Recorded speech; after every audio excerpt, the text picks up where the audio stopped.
ድምጽ ምናምን ይሰማል። እየተቆራረጠ አይደለም። አሁን ሆትስፖቱን ኮኔክት አድርጌ ካልኳችሁ በኋላ እየተቆራረጠ አይደለም። ሲሶ አለሽ እንዴ?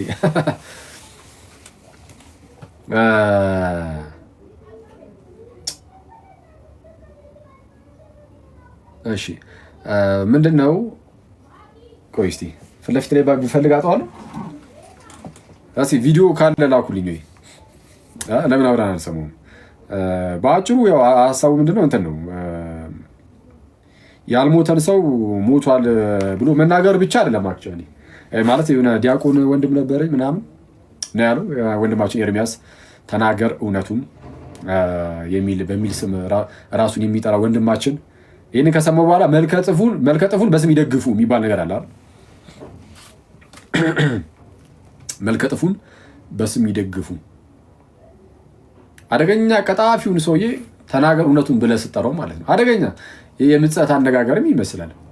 ልክ በጣም ጥቁር የሆነውን ጀለስ ሲመጣ አይተው እንደ ፈረንጁ እንደምትለው ልክ እንደዛ ነው የሚመስለው። አሁን የኛውን ሁኔታ ሳየው በጣም በቃ ጌታ በኢየሱስ እና አንድ ጓደኛ ነበረኝ አብሮ አደጊ ዲያቆን ነው። ድምፁ በጣም ነው እንደሚያምረው ሲቀድስ አለና ድምፁን አሰማል። የቅዳሴ ሰዓት ያለበትን ድምፅ ማለት ነው። እሺ ቀሲስ ሰላም ለርሱ ይፍቱኝ ይባርኩኝ። እሳቸው ሄደውበት ነበር እዚህ ሄዱበት ነበር እሳቸው እና ድምፁን አሰማ ምናምን ነገር ግን ይህንን እንደው በጣም ድምፀ መረዋ የሆነውን ወዳጄን ቀጠፉብኝ ገደሉብኝ አለና ገደሉብኝ ያለበት መንገድ ደግሞ በቅዱስ ቁርባን ነው ያሉና በጣም እሱ በጣም ነው በጣም የሚያበሽቅ እኔ ምን አይነት አንዳንድ ሰው ያለበት ድንቁርና ግን ጌታ እንግዲህ ይቅር ይበለን።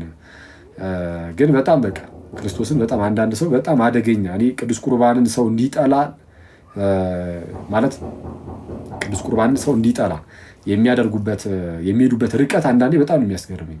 አሁን እዚህ ሁሌም የምናነሳቸው ርዕሶች ሚስጥራት ምናምን አይደለ ጥምቀቱን ቅዱስ ቁርባኑ ምናምን እና መተህ በቅዱስ ቁርባን መወያየት ከቻልክ ምንድነው የምጠየቀውን ጥያቄ መልሳለሁ ወይም ደግሞ እኔም ጥያቄ አለኝ ካልክ መተህ መጠየቅ ነው እንጂ ራቅ ብለህ ቆመህ በቅዱስ ቁርባን ተገዳደሉ ምናምን የሚል እንደዚህ አይነት አሉባልታ ወሬ እያወራ ሰዎች ቅዱስ ቁርባን እንዲጠሉ ለማድረግ የምትሄድበት ሰይጣናዊ የሆነ ምግባር እኔ በጣም ያስገረመኝ ክርስቶስን በሌላ ነገር በጣም ልጁ በጣም ብዙ ጊዜ ሲሳሳት ይዘነዋል አይደል? ገርላት ላይ ያልሆነ ነገር ተናግሮ ራሱ ቤቱ ድረስ ሄደን አሳይተናል ስህተት መሆኑን ተሳስቻለሁ ብሎ እንኳን ሲናገር ሰምተነዋል። በጣም ያናደደኝ ግን ይሄኛው ነው። በቅዱስ ቁርባን ላይ እንደዚህ እኔ በቃ ሰይጣን ካልሆነ ማንም ይህንን ሊያደርገው አይችልም። ቅዱስ ቁርባን ላይ እንዲህ ያለ ነገር የሚያስነግረው ሰይጣን ካልሆነ በስተቀር ሌላ ማን ነው? እና በጣም እኔ በፊት እና በቃ ይርስ ያንን ሰውዬ ቆይ መጀመሪያ ልንገራችሁ። ያንን ድምፁን እያሰማ ያዜመበትን ድምፅ እያሰማ ወንድሜን ገደሉት እያለ ያለቅሳል ማለት ቪዲዮ እስቲ ላኩልኝ ቪዲዮ ላኪልኝ ቴሌግራም ላይ ሊሰማ የሚችል አይነት የእሱን ማለት ነው። እና ወይም ሌሎች ካላችሁ ቴሌግራም ላይ የምታወሩ ልጆች ካላችሁ ማለት ነው ገብቼ ቼክ አደርጋለሁ ቴሌግራሜን። ለምን ይህን እንደምነግራችሁ ያው በዛው እየነገርኳችሁ ነው። ቅዱስ ቁርባን ላይ በጣም እንደዚህ መናገራቸው በጣም የተጠላ ነው። እና ድምፁን አሰማ ሰው ይሆን ሲያዚም ምናምን ያለበትን በቃ ይህንን የገደሉት ብሎ አሰማ ነው። ከዛ በኋላ ሲጣራ ግን እኛ ሰውዬ ማለት ባለ ድምፁ ማለት ነው በህይወት ያሉ ናቸው። ኢቨን እንግዲህ እኛ ጓደኞች በስልክ ሳይቀር ደውለው አግኝተዋቸዋል ቪዲዮ ሰራልኝ ነው እያሉ ነው አሉ። ጭራሽ ሰውየው ሟች አበበ ጉልላት የራሱ ዝም ብሎ ያወጣላቸው ስም ነው። ግን ያሰማው ድምፅ ግን ቀጥታ የሆነ ዩቲዩብ ላይ የተለቀቀ የሆነ የቅዳሴ ሆኖ ከዛ ውስጥ የሆነች ፓርት ቆርጦ አምጥቶ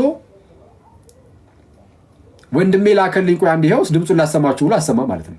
እንዴት አንተ በጌታ ስም ሊያዝ የማይችል ውሸት አትዋሽም ከዋሻ አይቀር ወይስ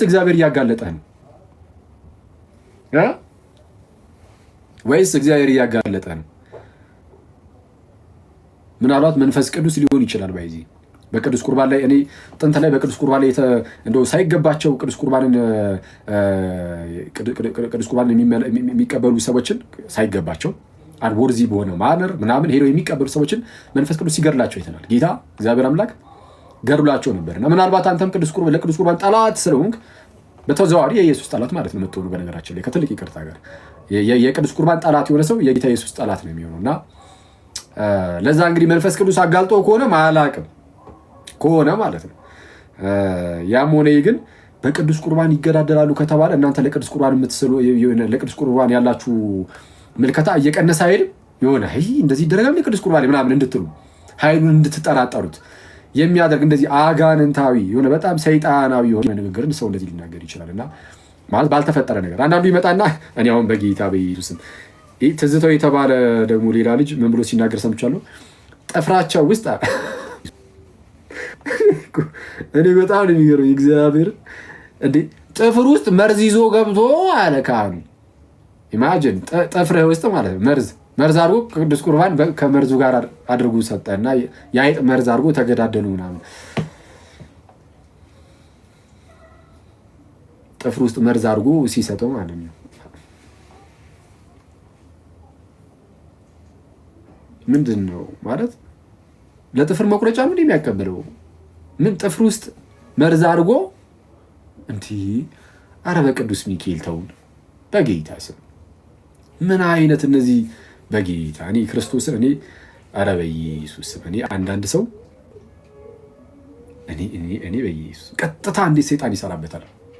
ቀጥታ ሰው የሰይጣን መሳሪያው ይሆናል። ቀጥታ በጌታ ስም አረ እና እኔ የምር እኔ መጸለይ ነው ያለብን በጣም እንደሆነ እግዚአብሔር በምህረቱ በቸርነቱ መሳሪያው እንዲያደርገን ማለት በጣም በምህረቱ ማለት ነው። እኛ መሆን አልቻልንም። በጣም አቅመ ቢስ ሆነን እና የተሰጠንን እንኳን ጸጋ ልንጠቀምበት እየከበደን ይኸው እየተርመጠመጥን በምህረቱ በቸርነቱ ብቻ መሳሪያው እንዲያደርገን በምንማጸንበት በዚህ ሰዓት ላይ ለአጋንንት መሳሪያው ለመሆን ደግሞ የሚታትሩ ሰዎች ስታዩ ደግሞ በጣም ነው የሚከብደው ጋይስ።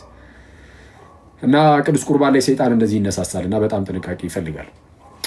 እና አበበ ጉልላት ምናምን ያለው ሰውዬ ዝም ብሎ ብቻ በቃ አየር ላይ ያለ ሰው ነው። ማስረጃ አምጣ ሲባል የለም ሄዶ ቀድሶ ምናምን ሲወጣ ከዛ በኋላ ሆዴን እንደዚህ ምናምን ብሎ ከዛ ሞታ አለ።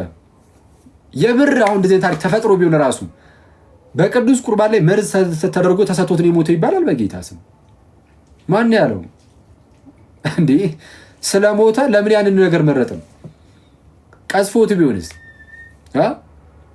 ባይሆን እንኳን በሌላ ሚንስ ቢሆንስ የሞተው እንደው ቢፈጠር ኖሮ ራሱ ታሪኩ። ግን ያ ሰውዬ ግን ይኸው ጭራሽ አሉ ከዩቲዩብ ላይ ከኖርማል ዩቲዩብ ላይ ሄዶ ሰርቆ አምጥቶ ድምፅ ብቻ ነው እንደዛ ሲያሰማኝ ነበር። አሁን እኔ መዝሙር ከመስማታችን በፊት ለብረው ይኑሉ የምታስሩኝ እና የኛ ልጆች ግን በጣም በቃ ኧረ በጌታ ስም ክርስቲያኖቹ በቃ የትም የሌሉ ሰዎች ናቸው እዚህ ያሉት። እና ቤት ስግጥ ብለው ቤት ከፍተው ምናምን ማለት ነው ቤት ከፍተው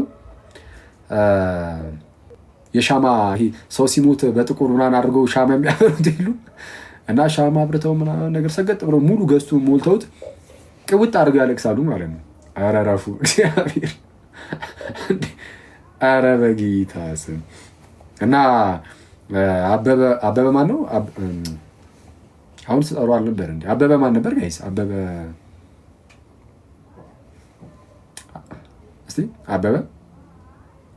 ማን ነው? አበበ ጉተማ ነው?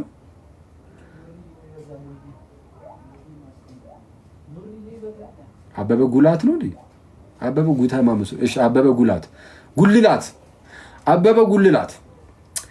ጉልላትን አልሰቀሉትም።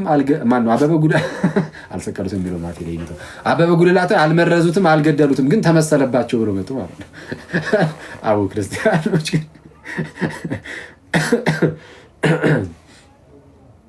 ኧረ በስመ አብ የተመታችሁ ሰዎች ብቻ መንፈሳዊ ህይወታችሁ ላይ ትንሽ በርቱ እንጂ ማለት ነው።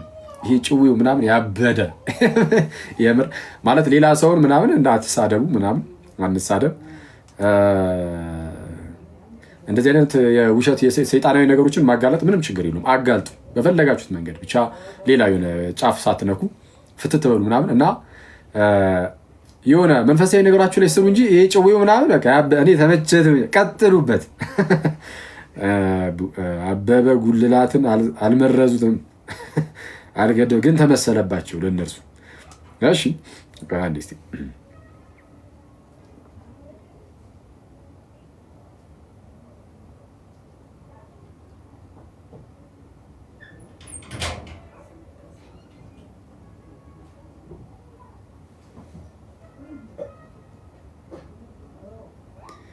እሺ እስቲ ያው ልከውልኝ ነበረ።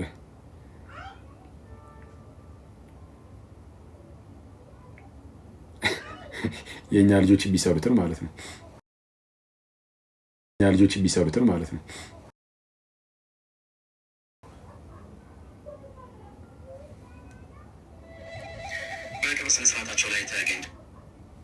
አንዴ ቆይ ኮኔክት ላድርገው እስቲ ከዛ ጋር እንዲሰማ።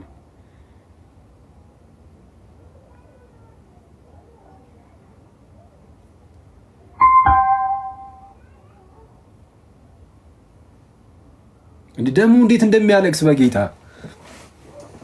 አው እንዴ ጋይስ ደግሞ እንዴት እንደሚያለቅስ እንደዚህ ተወናል በጌታ ስም እንዴ አይመጣውም እኮ ጭራሽ። አሁን ተልኮልኝ ነው። በቅርብ ስነ ስርዓታቸው ላይ ተገኝቶ የነበረው ሪፖርተራችን ኤርሚያስ በጋሻው ከተማ መሰናዶ አዘጋጅቷል። ወንድሜን በሉት በመድኃኒት ማለት ነው። አበበ ጉልላት ይባላል። አብሮ አደጌ ነው።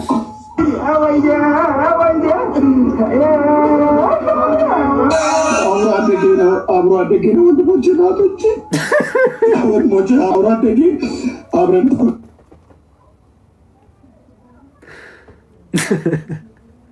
አረ በጌታ ሰው እንዴት ነው እንደዚህ የሚተውነው? ቆይ መተወን የሚችልበት እሺ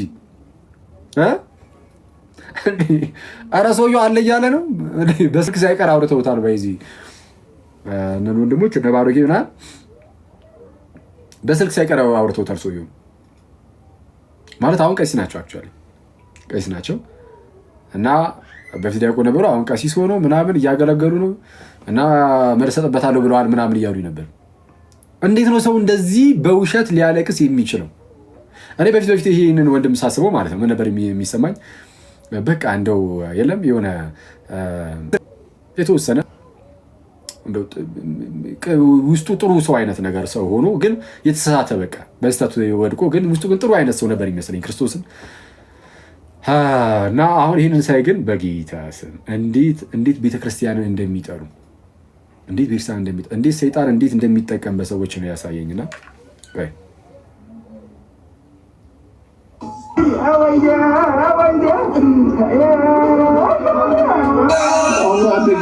አብሮ አደጌ ነው። ወንድሞቼ ናቶቼ ወንድሞቼ አብሮ አደጌ አብረን እኩል ቀን አንድ ቀን እኩል ላይ ተቀበልን። አብረን የቀደስን አብሮ አፈር ታይቶ ያደገ በአንድ ወንዝ ላይ ያደግን አበበ ጉልላት ይባላል።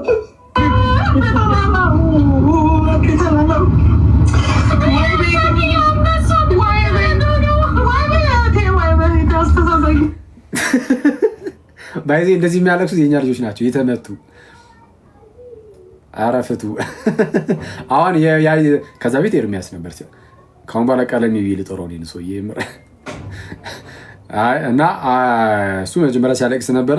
ከዛ በኋላ አሁን የሰማችሁት የሴቶቹ ለቅሶ ግን ክርስቲያኖቹ መሆናቸው ነው ሲያለምጡ ማለት ነው።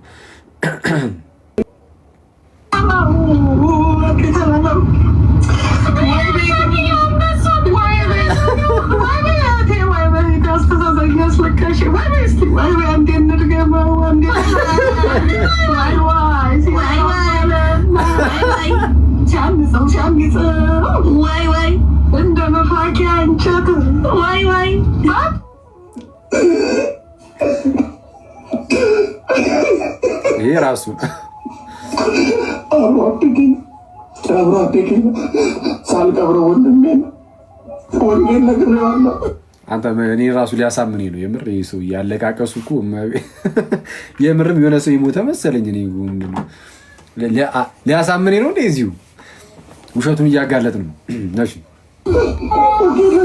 ከተማ ስገባ እንዳንተ ነው መሆኑ የምፈልገው ብሎ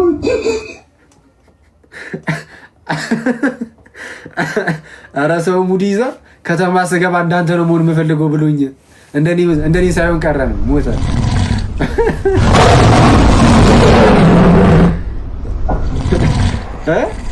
ከተማ ስገባ እንዳንተ ነው መሆኑን ፈልገው። ኧረ በጌታ ስም ይኸው፣ ኧረ በጌታ እየሳቅን እየተጫወትንም፣ ኧረ በእግዚአብሔር አይገባም። እሺ ደግሞ በዚህም ቪዲዮ ስሩ አሏቸው። አንዱ ልጅ ሙድ ይዞብኝ ተወጥቀኝ። ከተማ ስገባ እንዳንተ ነው መሆኑን ፈልገው። አምጣ መረጃ ነው እኮ ብዬ መረጃ አምጣ። ሰው መጣ።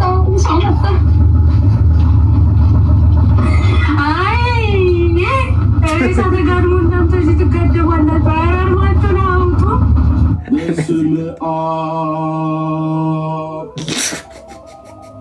ወወልድ አታሸማክት ወንድሜ ወጥ የለም። የሽመክት አክስት ወጥ የለም። እማማ ዝናሽም ይበላሉ። ዘመድ ሞቶባቸው ላይ የመጣሉ ሰርግና ማህበር አይደለም። ወጥ የለም። አልቅሱ። በቅብር ስነ ስርዓታቸው ላይ ተገኝቶ የነበረው ሪፖርተራችን ኤርሚያስ በጋሻው ኧረ ላሽ አቡ እናንተ ሰዎች በጌታ ስም ማይ ደግሞ ሰርታ ነው። ከዛ ድምፁ መመሳሰልና አለመመሳሰል ተመሳስሎ ከሆነ አሁን እሱ በሚለው አገልጋይና በዲያቆን አበበ በኩል ብቻ ነው የሚመሳሰለው ድምፅ።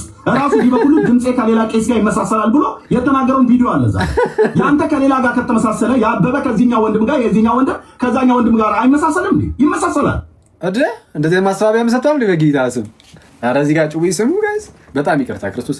ነገ ቅዳሴ ነው አይኑ ብዙ መቆየት አንችልም፣ ግን የምንገባበት ራስም አጭር ነው። ዮሐዲ ይኖራል።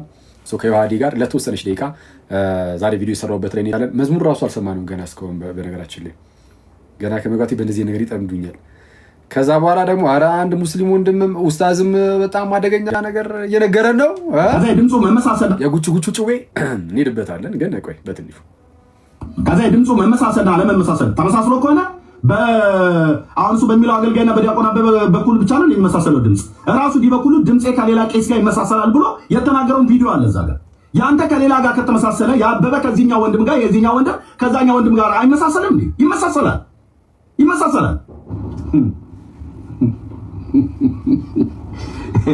አንዴ ቆይ ወንድሜ ደወለልኝ። ምናልባት ድምፁ ካለ እዚሁ አሰማቸዋለሁ ቅዳሴ ላይ። በጣም ስሙልኝ እንግዲህ እንደምትሰሙት ነው። ጓደኛዬ አብሮ አደጌ ነው እያለ ያለው። አብሮ አደጌ ጓደኛዬ በጣም ድምፃዊ ነው። አበበ ማን ነበር ያለው? አበበ ጉልላት ይባላል። አብሮ አደጌ ነው። ከብፁዕ አቡነ ናትናኤል ዲቁና የተቀበልነው ይላል። አሁን ማስረጃውን ሊያመጣ እየሄደ ነው። ምንም የማይገናኝ ታሪክ ነው። በነገራችን ላይ በደንብ እንድትሰሙት ፈልጋለሁ እና በተለይ ፕሮቴስታንቶች ካላችሁ እኔ ይህን ሰውዬ እያዳመጣችሁ አለመታመማችሁ እግዚአብሔር ምሕረቱን እንዲላክላችሁ ነበር። ሊስን አሁን ነው እየመጣ ነው። የሆነ ወንድም የደወለልኝ ይላል። ወንድም የደወለልኝ ድንገት ይሄንን እያወራ ወንድሙ ይደውልለታል። እንስማው። ወንድሙ ደውሎለታል። እስኪመለስ ድረስ እንግዲህ ተጠባበቁ በትዕግስት። ያው ወንድሜ ሰምቶ ላከልኝ ቴሌግራም ላይ። ወንድሜን በሉት በመድኃኒት ማለት ነው። አበበ ጉልላት ይባላል። አብሮ አደጌ ነው። ልብ አድርጉ። ሰውየው አበበ ጉልላት ይባላል። ይኸው ጋይስ በምን አይነት ፍጥረት ነው ግን አሁን እንደዛ ብሎ እንዳወራ ከመቅስፈት ወንድሙ ሰምቶት ከዛ በኋላ ያንን ድምፅ አምጥቶ ከዛ በኋላ ወዲያው ደግሞ ቴሌግራም ላይ ምናምን ያው ፌክ እንደሆነ እናውቀዋለን፣ እንረዳዋለን። ማለት ራሱ የኤርሚያስ ወንድማችን ወደዛው ዝም ብሎ ይልከዋል። እዛው ራሱ ያው እንረዳዋለን ማለት ነው። በመርዝ የተገደለው አብሮ አደጌ ነው አለ። ወንድም የደወለልኝ ይላል። ወንድሙ ደወለልኝ፣ መሀል ላይ ደወለለት። አሁን ሊያሰማን ነው የአበበ ጉልላትን ድምፅ ሊያሰማን ነው። እሺ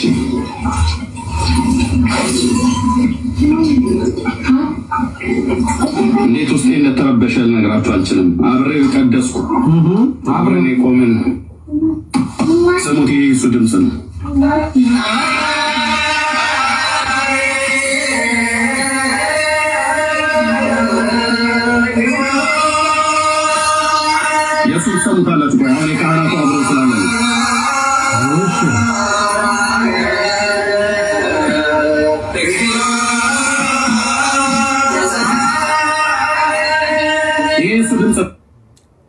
ቅዳሴ ግን በጣም ደስ የሚለው ነገ ማንም እንደማይቀር ተስፋ እናደርጋለን።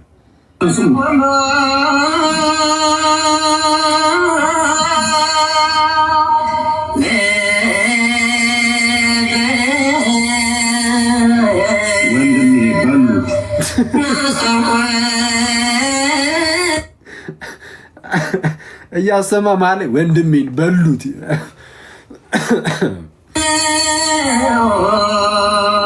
አበበ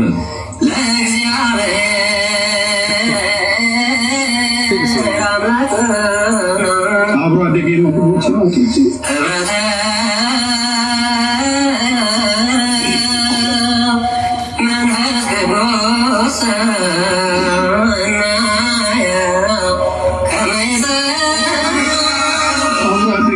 አብሮ አደጌ ነው። ወንድሞቼ ናቶቼ ወንድሞቼ አብሮ አደጌ እኔ ሲሪየስሊ እንደዚህ በቃ ስቅስቅ ብሎ እንዲያለቅስ ያደረገው ግን ሪሊ ዲያቆን በትረ እና ጉድን ስማ። አሁን ቀሲስ ሆኗል መሰለኝ። አይቴ ቀሲስ በትረ በመጡ እዚህ ጋር እና በሰማ እና የቅዳሴ ከማን ጋር የቀደሱት መሰላችሁ? ከአባ ገብረወልድ ጋር መጋቤ ስብሐት አባ ገብረወልድ ይባላሉ።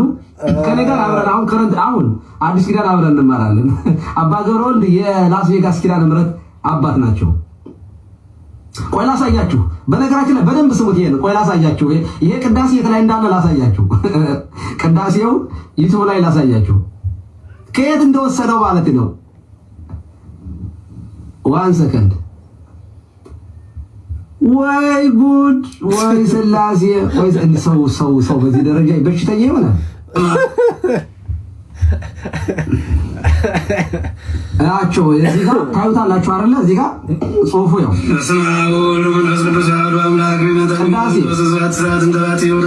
እዚህ ጋር ታዩታላችሁ። ቅዳሴ መጋቤ ስብሐት ቆሞስ አባ ገብረወልድ ወልደ ሳሙኤል።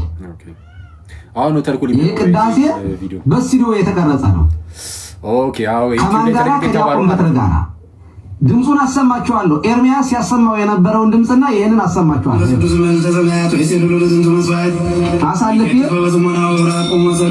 አሳልፌ ኤርሚያስ የሚያለቅስበትን ድምፅ ላይ ላርግላችሁ።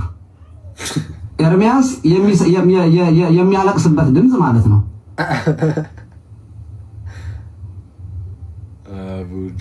ኦኬ ይኸው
እንዳያችሁት ይሄ ቅዳሴ መጋቤ ስብሐት አባ ገብረወልድና ቆይቷል። በነገራችን ላይ አይ ቲንክ ወደ 8-9 ዓመት ምናምን 10 ዓመት ሳይሆን አይቀርም።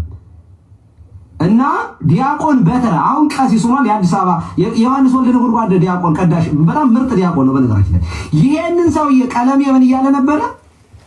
እኔ ጋር አብረን ዲቁና ያመጣን አብሮ ተወልዶ ያደገ የክፍለ ሀገር ልጅ ነው እና ወረዳ ውዶ ተጋብዞ ቀድሶ ሲወጣ ምግብ ተመገቡ ሲወጣ በስጋ ወደሙ ቄሶቹ ገደሉት እያለ ነው የሚያወራው። ማን ይባላል አለ ስሙ? አበበ ጉልላት ይባላል አለ።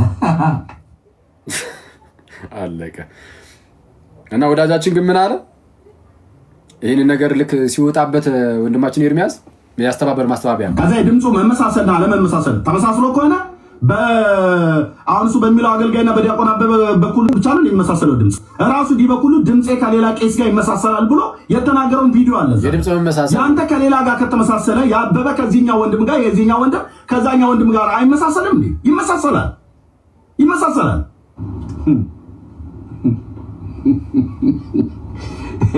አንዴ ቆይ ወንድሜ።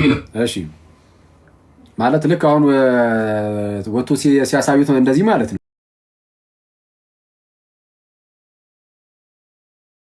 ሲያሳዩት እንደዚህ ማለት ነው።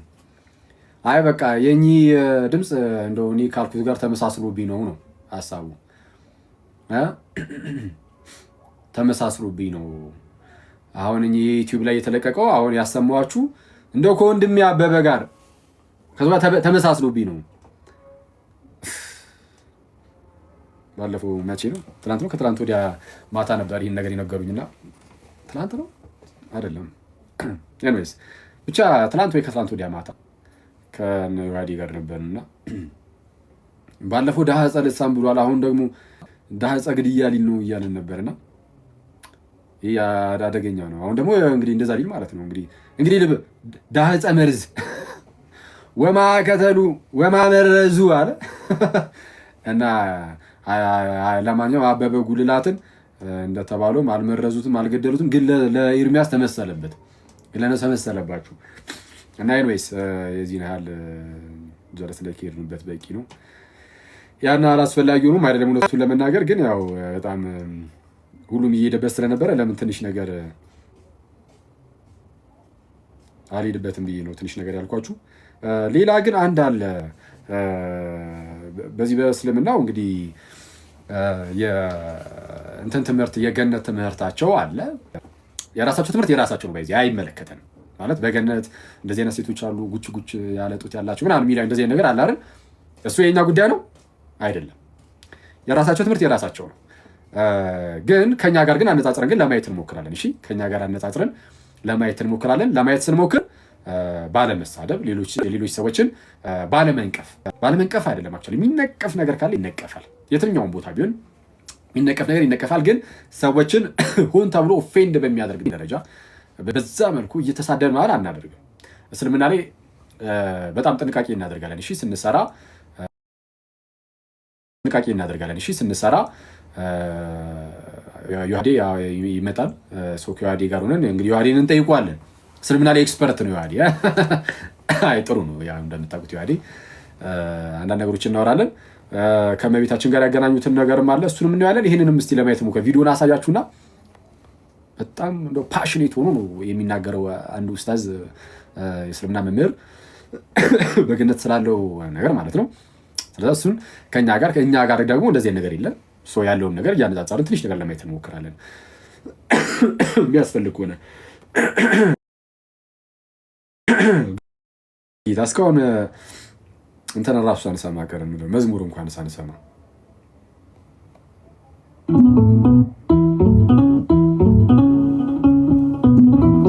መዝሙር እንስማ። ዮሐዴ ካለ መግባት ይችላል።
የነፍሴ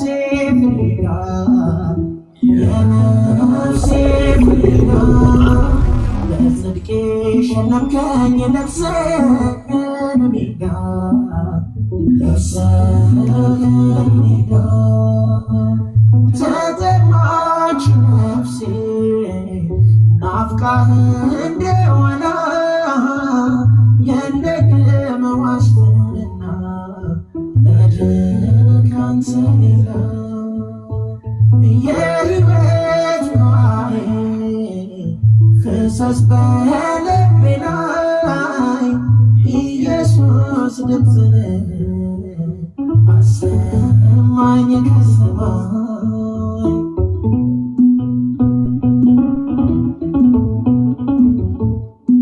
ዙፋን ክብር ይወድቃል ይሰበራል ይሰበራል የዚህ ዓለም ደስታ ለቅሶ ነው ወደሩ ለቅሶ ነው ወደሩ የልቤ መቃተት ካንተ ጋር መኖር ነው ካንተ ጋር መኖር ነው በሰማዩ ቤቴ በደንብ ሰራኸው በደንብ ሰራኸው ተጠማች ነፍሴ ናፍቃህ እንደሆነ የለቅም ዋስትና መድን ካንተ ሌላ የሕይወት ውሃዬ ፍሰስ በልቤ ላይ ኢየሱስ ድምፅህን አሰማኝ ከሰማይ በኋላ ወደ ውሃ ምንጭ እንደሚናፍቅ ነፍሴ ወደ አንተ ትናፍቃለች። ማጥቼ አንዳንተን ላገኝ ዋናዬ ነህና ብዙ ማትርፍብህ ካንተ ተለይቼ ከምራመድ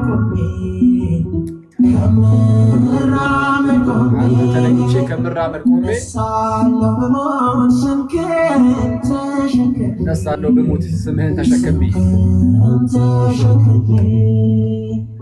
ተጠማች ነፍሴ ናፍቃህ እንደሆነ የለቅም ዋስትና መድን ካንተ ሌላ የሕይወት ውሃዬ ፍሰስ በልቤ ላይ ኢየሱስ ድምፅህን አሰማኝ ከሰማይ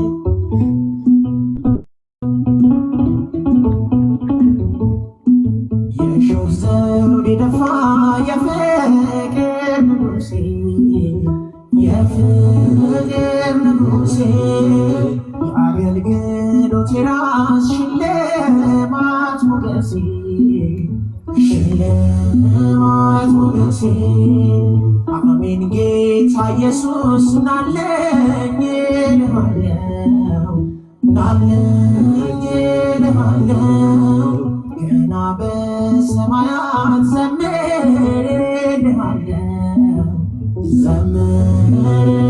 ዘምርልሃለው የተጠማች ነፍሴ ናፍቃህ እንደሆነ የለቅም ዋስትና መድን ካንተ ሌላ የሕይወት ውሃዬ ፍሰስ በልቤ ላይ ኢየሱስ ድምፅህን አሰማኝ ከሰማይ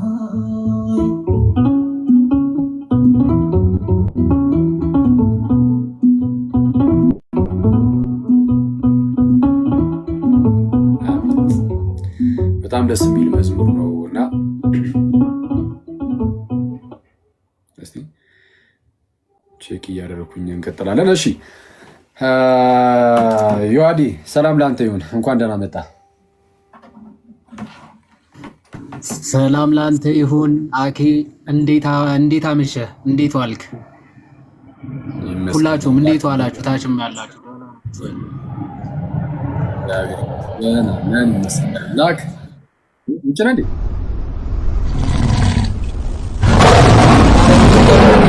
ቤት ነኝ። ፕሌን ያለ ወንድማችን ስታወራ የተወሰነ ድምፁ ላይ እንትን አለው፣ የሆነ የውጭ አይነት ድምፅ የሚሰማ ነገር አለው። እሺ እንኳን ደህና መጣ ምናምን ነገር። አሁን ለአጭር ደቂቃ እስኪ የተወሰነ እንሄድበታለን። እንግዲህ አንዳንድ ነገሮች ላይ የመጀመሪያው እስቲ አንድ ቪዲዮውን ላኩልኝ። ኖርማሉ እዚኛው ትልቁ ስልክ ላይ ነው ያለውና ከሱ ላይ አሁን ማውጣት አልችልም። አንድ ቪዲዮ ላሳየህና እዛ ላይ ትንሽ ነገር እንላለን። ማለት ይሄ ትምህርት እንዴት የሚታየው እዛ እስልምና ላይ ምናምን ነገር የሚለውን በነገራችን ላይ ቅድም አሁን ብያችሁ ነበረ። አሁንም የምደግመው ነገር ላስታውሳችሁ የምወደው ነገር ምንድን ነው? እስልምና ላይ ስንናገር በፍጹም ሰዎችን አታክ ማድረግ በሚመስል መልኩ ምናምን አናደርገውም። እሺ ሰዎችን አታክ ሳናደርግ ያለውን ትምህርት ብቻ በተቻለን አቅም እንደውም የሆነ ጥሩ ያልሆኑ ቃላቶች ራሱ ቢኖሩ እነሱ ጋር የሚገኙ በተቻለን አቅም አለሳልሰን ምናምን ለመናገር ነው የምንሞክረው። ዮሐዴ እንደዛ ለማድረግ ይሞክራል። እኔም እዚህ ጋር ደግሞ እንደዛው ለማድረግ እሞክራለሁ። እኔ ያው ዮሐዴ ሲናገር ጠቅለል ያለውን ሀሳብ ኦኬ ለካ እንደዚህ ነው እያልኩኝ ለእናንተ አቅም አብረን የምንሰማው እና ሰው በተቻለን አቅም ይህ ስድድብ ምናምን እንደዛ አይነት ነገር ምናምን እንደዚህ አይነት ነገር አይኖረውም። ግን ያለውን እውነታ ግን እናያለን። ለምንድን ነው የምናየው? ቅዱስ ጳውሎስ በሮሜ መልእክቱ ምዕራፍ 16 ላይ አንድ የሚናገረው ነገር አለ። ያኔ ላንብብላችሁ።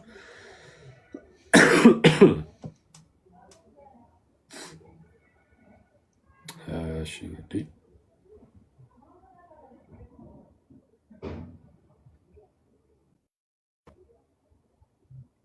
ሮሜ ምዕራፍ 16 ቁጥር 17 ላይ እንዲህ ይላል፣ ነገር ግን ወንድሞች ሆይ እናንተ የተማራችሁትን ትምህርት የሚቃወሙትን አንዴ ላጥፋላችሁ። አንዴ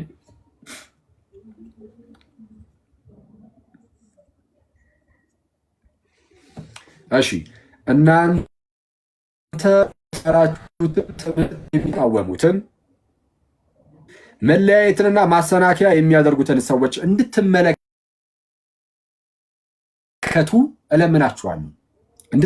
እለምናችኋለሁ። ከዛስ ማለት ተመለከትናቸው ዘንድ እንድትመለከቷቸው ወይም እንድትመለከቱ እነርሱን እለምናችኋለሁ ይልና ከእነርሱ ዘንድ ፈቀቅ በሉ። አየህ፣ ከእነርሱ ዘንድ ፈቀቅ ማለት መመልከት ይጠይቃል። መጀመሪያ ትመለከታቸዋለህ፣ ከዛ በኋላ ከእንደነዚህ አይነት ሰዎች ራስን ፈቀቅ ታደርጋለህ። ሰው በእስልምና ዘንድ ያለውን ነገር ማወቁ አይከፋም፣ ጥሩ ነው፣ ማየቱ ጥሩ ነው። ስናይ ግን በቃ የእነሱ እምነታቸው ለምሳሌ አሁን የሚነሳው ነገር እምነታቸው ከሆነ ይሄ አያገባንም። የስ የእነሱ እምነት የራሳቸው ነው፣ ግን ማወቁ ግን ይጠቅማል። ትምህርታችን ይቃወሙ የለ ኢየሱስን ይሰርቡት የለ አይ ኢየሱስ እንደዚህ ነው፣ ፈጣሪ አይደለም፣ አምላክ አይደለም፣ ራሱ ዝቅ አድርጎ ቢመጣ ጋይስ ብዙ ሰዎች ለመናቅ መንገድ ሆኖ ታያቸው ያ ነገር እና የእርሱ ፍቅሩ እሱ ለመናቅ ከአምላክነቱ ለማውረድ እንደ ምክንያት ሆኖ ታያቸው። ሰው አምላክነቱን ክደው እግዚአብሔር አምላክን ፈጣሪን ክደው ስላሴን ማለት ነው ክደው በጣም ብዙ ነገሮችን ይናገራሉ። ስለዚህ እናንተ የተማራችሁትን ትምህርት የሚቃወሙትን መለያየትንና ማሰናከያን የሚያደርጉትን ሰዎችን እንድትመለከቱ ለምናችኋለሁ፣ ከእነርሱ ዘንድ ፈቀቅ በሉ። ፈቀቅ ለማለት ያለውን ነገር ማየት ምንም ጤናማ ነው። ስለዛ በእስልምና ዘንድ ስላለው ዮሐዴ በተናገረ ቁጥር እነሱ ከሚናገሩት ውጭ በፍጹም ሌላ ነገር ሊናገር አይችልም ማለት ነው። ወይም እነሱ ከሚያምኑት ውጭ አይናገርም የሚል ሰው ካለ ግን ለትንሽ ደቂቃም ቢሆን ማስገባት እንችላለን። ከሙስሊም ወንድሞቻችን ፌር ለመሆን ማለት ነው። አይ እኛ ይችኛዋን ነገር እንደ አናምናትም ዮሐዴ እዚች ጋር የተናገርካትን አናምንም የሚል ሰው ካለ መጥቶ ይኸው መጽሐፍቶቻችን ላይ የለም የሚል ካለ ማለት ነው መጥቶ እዚህ ጋር መናገር ይችላል። ስለዛ ዮሐዴ በትልቅ ጥንቃቄ እንደ ሁሌም እንደዛ ነው የሚያደርገው፣ እንደዛ ያደርጋል ማለት ነው። ስለዛ አንደኛው እሱ ነው። ሁለተኛው ግን ዛሬ ቪዲዮ ሰርቼ ነበረ እንደምታስታውሱት በመሐመድና በአይሻ መካከል ያለውን ያንን ግንኙነት የሚተቹ ሰዎች አሉ አይደለ? እንግዲህ እስልምና ላይ የሚሰሩ ወንድሞች ክርስቲያኑም ምኑም ኤቲስቱም ሳይቀር ሁሉም ይተቻል እስልምናን በዛ ጉዳይ ላይ ማለት ነው። አሁን ላይ እሱ ሲተቹ ያ ነገር ሲተችባቸው የሚመልሱት እንዴት ነው? የሌላ ሰው ሃይማኖት ላይ በመግባት ለምሳሌ ክርስትና ላይ ይመጡና ድንግል ማርያምም እኮ ከዮሴፍ ጋር እንደዚህ ነበረች አይነት የሚመስል ነገር ለማንሳት የሚሞክሩ ሰዎች አሉ። አህመድ ዲን ጀበል እሱ የተናገረውን ይዤ ዛሬ ቪዲዮ ሰርቼ የላችሁ ነበር እና የምር አሁን እመቤታችን እዚህ ላይ የምትጠቀስ ሴት ናት። እሱን ትንሽ ነገር እንላለን። የአይሻ ጉዳይ እንዴት ከእመቤታችን እንደሚለይ ምን ያህል እንደሚለይ እንድታውቁት የአይሻ ጉዳይ ምን እንደሆነ እሱንም የዋዴ የተወሰነ ነገር ይለናል። አስቀድመን ግን ወደዛ ወደ እንትኑ እንሂድ። ሰውዬው ወደ ተናገረው ከዛን አንድ ጥያቄ ያቀርባለሁ ለዋዴ።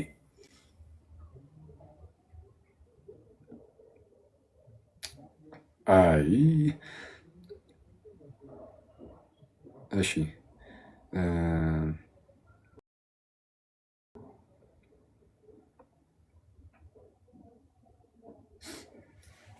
ከራሳቸው ከሙስሊም መምህራን ነው የማሳያችሁ። ይሄው የጀነት ደግሞ ዱንያ ቆይ ነው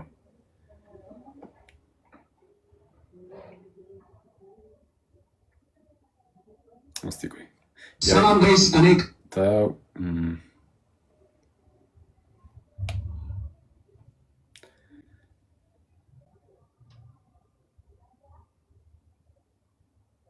ዊልስን በዊል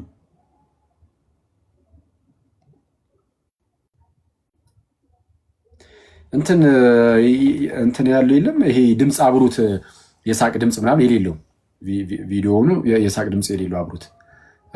አሁን ያገኘሁት ቪዲዮ አብሩት ከኡስታዙ ጋር የሳቅ ድምፅ እንትን ልበል እስቲ ካለህማ ክፈታው። የሳቅ ድምፅ የሌለው አለ እስኪ።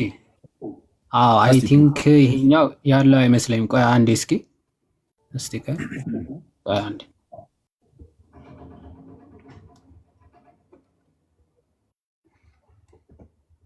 እሺ እንትን የለውም። ቆይ ይሄ ከጀርባው የሳቅ ድምፅ ከሌለው እስቲ ክፈትልን እና ደግሞ እስቲ እንስማውና ከዛም ጥያቄን አቀርባለሁ። እስኪ የሼክ ኢብራሂም ንግግር አለው ከፊትና ምናልባት በጣም የወረደ ነው ድምፁ ከተሰማ ካልሆነ ግን የእሱን ሰሙ ይሰማል። ሴቶቹስ ምን አላቸው? ሴቶቹ ሁርላይን አላቸው። ያ ወንዶቹ ስለ ጂሃድም ሲያባብላቸው ሲያግባባቸው በሁርላይን ይላል። እኛ ጋር እንዲያው ሴቶቹ አይነሳልን ትንሽ እንትን ይላል። ይርቃል። አይ ይሄኛው የሆነ ፖይንት ስላለው እንድትሰሙት ብዬ ነው እንጂ ዋናው በጣም ይሰማል፣ በደንብ ይሰማል። እቺ የሼክ ኢብራሂም ንግግር ነችና ይቻላል። በደንብ ይቻላል። እሺ ማለት በጣም ፓሽኔት ሆነው የሚያስተምሩት ትምህርታቸው። ቆይ እንትን አለ ትንሽ። እሺ አሁንስ? እሺ በቃ አይ ቲንክ ቆርጬዋለሁ መሰለኝ። እስቲ ቆይ። አይዋ እሺ አሁን አሪፍ ነው። እሺ አሁን ሼክ ኢብራሂም እንጂ ምንድነው የተናገሩት? የእሳቸው ፖይንት ልድገምላችሁና ከዛ የሰውየውን በደንብ ትሰሙታላችሁ። ምንድነው የሚሉ ሼክ ኢብራሂም ሰምታችኋቸው ከሆነ እንግዲህ መሐመድ ሰዎቹን ለጦርነትም ሲያነሳሳ እንበል ወንዶቹን ማለት ነው ለጦርነትም ሲያነሳሳ ሃይማኖትም እንዲቀበሉ ሲያባብላቸው ሑረላይን የሚባሉ ቆነጃጅቶች ደናሉ እያለ ያነሳሳቸዋል። ሴቶች ናቸው የሚጠይቁት ማለት ነው። ሴቶችስ እስቲ ምንድን ያለን ቆይ ብለው ይጠይቃሉ። እስኪ መልሱ አይነት ጥያቄ ነው እየጠየቁ ያሉት ማለት ነው ሼክ ኢብራሂም እንግዶች አቅርበው ማለት ነው። እና ይሄንን አምነውበታል መሐመድ ወንዶቹ ለጦርነት ምናምን ለማነሳሳት ደናግላን 72 ደናግላን እኮ ይጠብቋቸዋል እያለ ለጦርነት ራሱ ያነሳሳቸው እንደነበረ ይሄ ሴክሱን ለዛ ፐርፐዝ ይጠቀምበት እንደነበረ ያወሩበት ክፍል ነውና ምናልባት ከሰማችሁት ብዬ ነው። አሁን ምንድነው ማለት እንዴት እያለ ነበር ስለ ሴቶቹ ሲያሳምናቸው ወይም ደግሞ ለጦርነት ሲያነሳሳቸው የነበረው? እሺ እንስማ።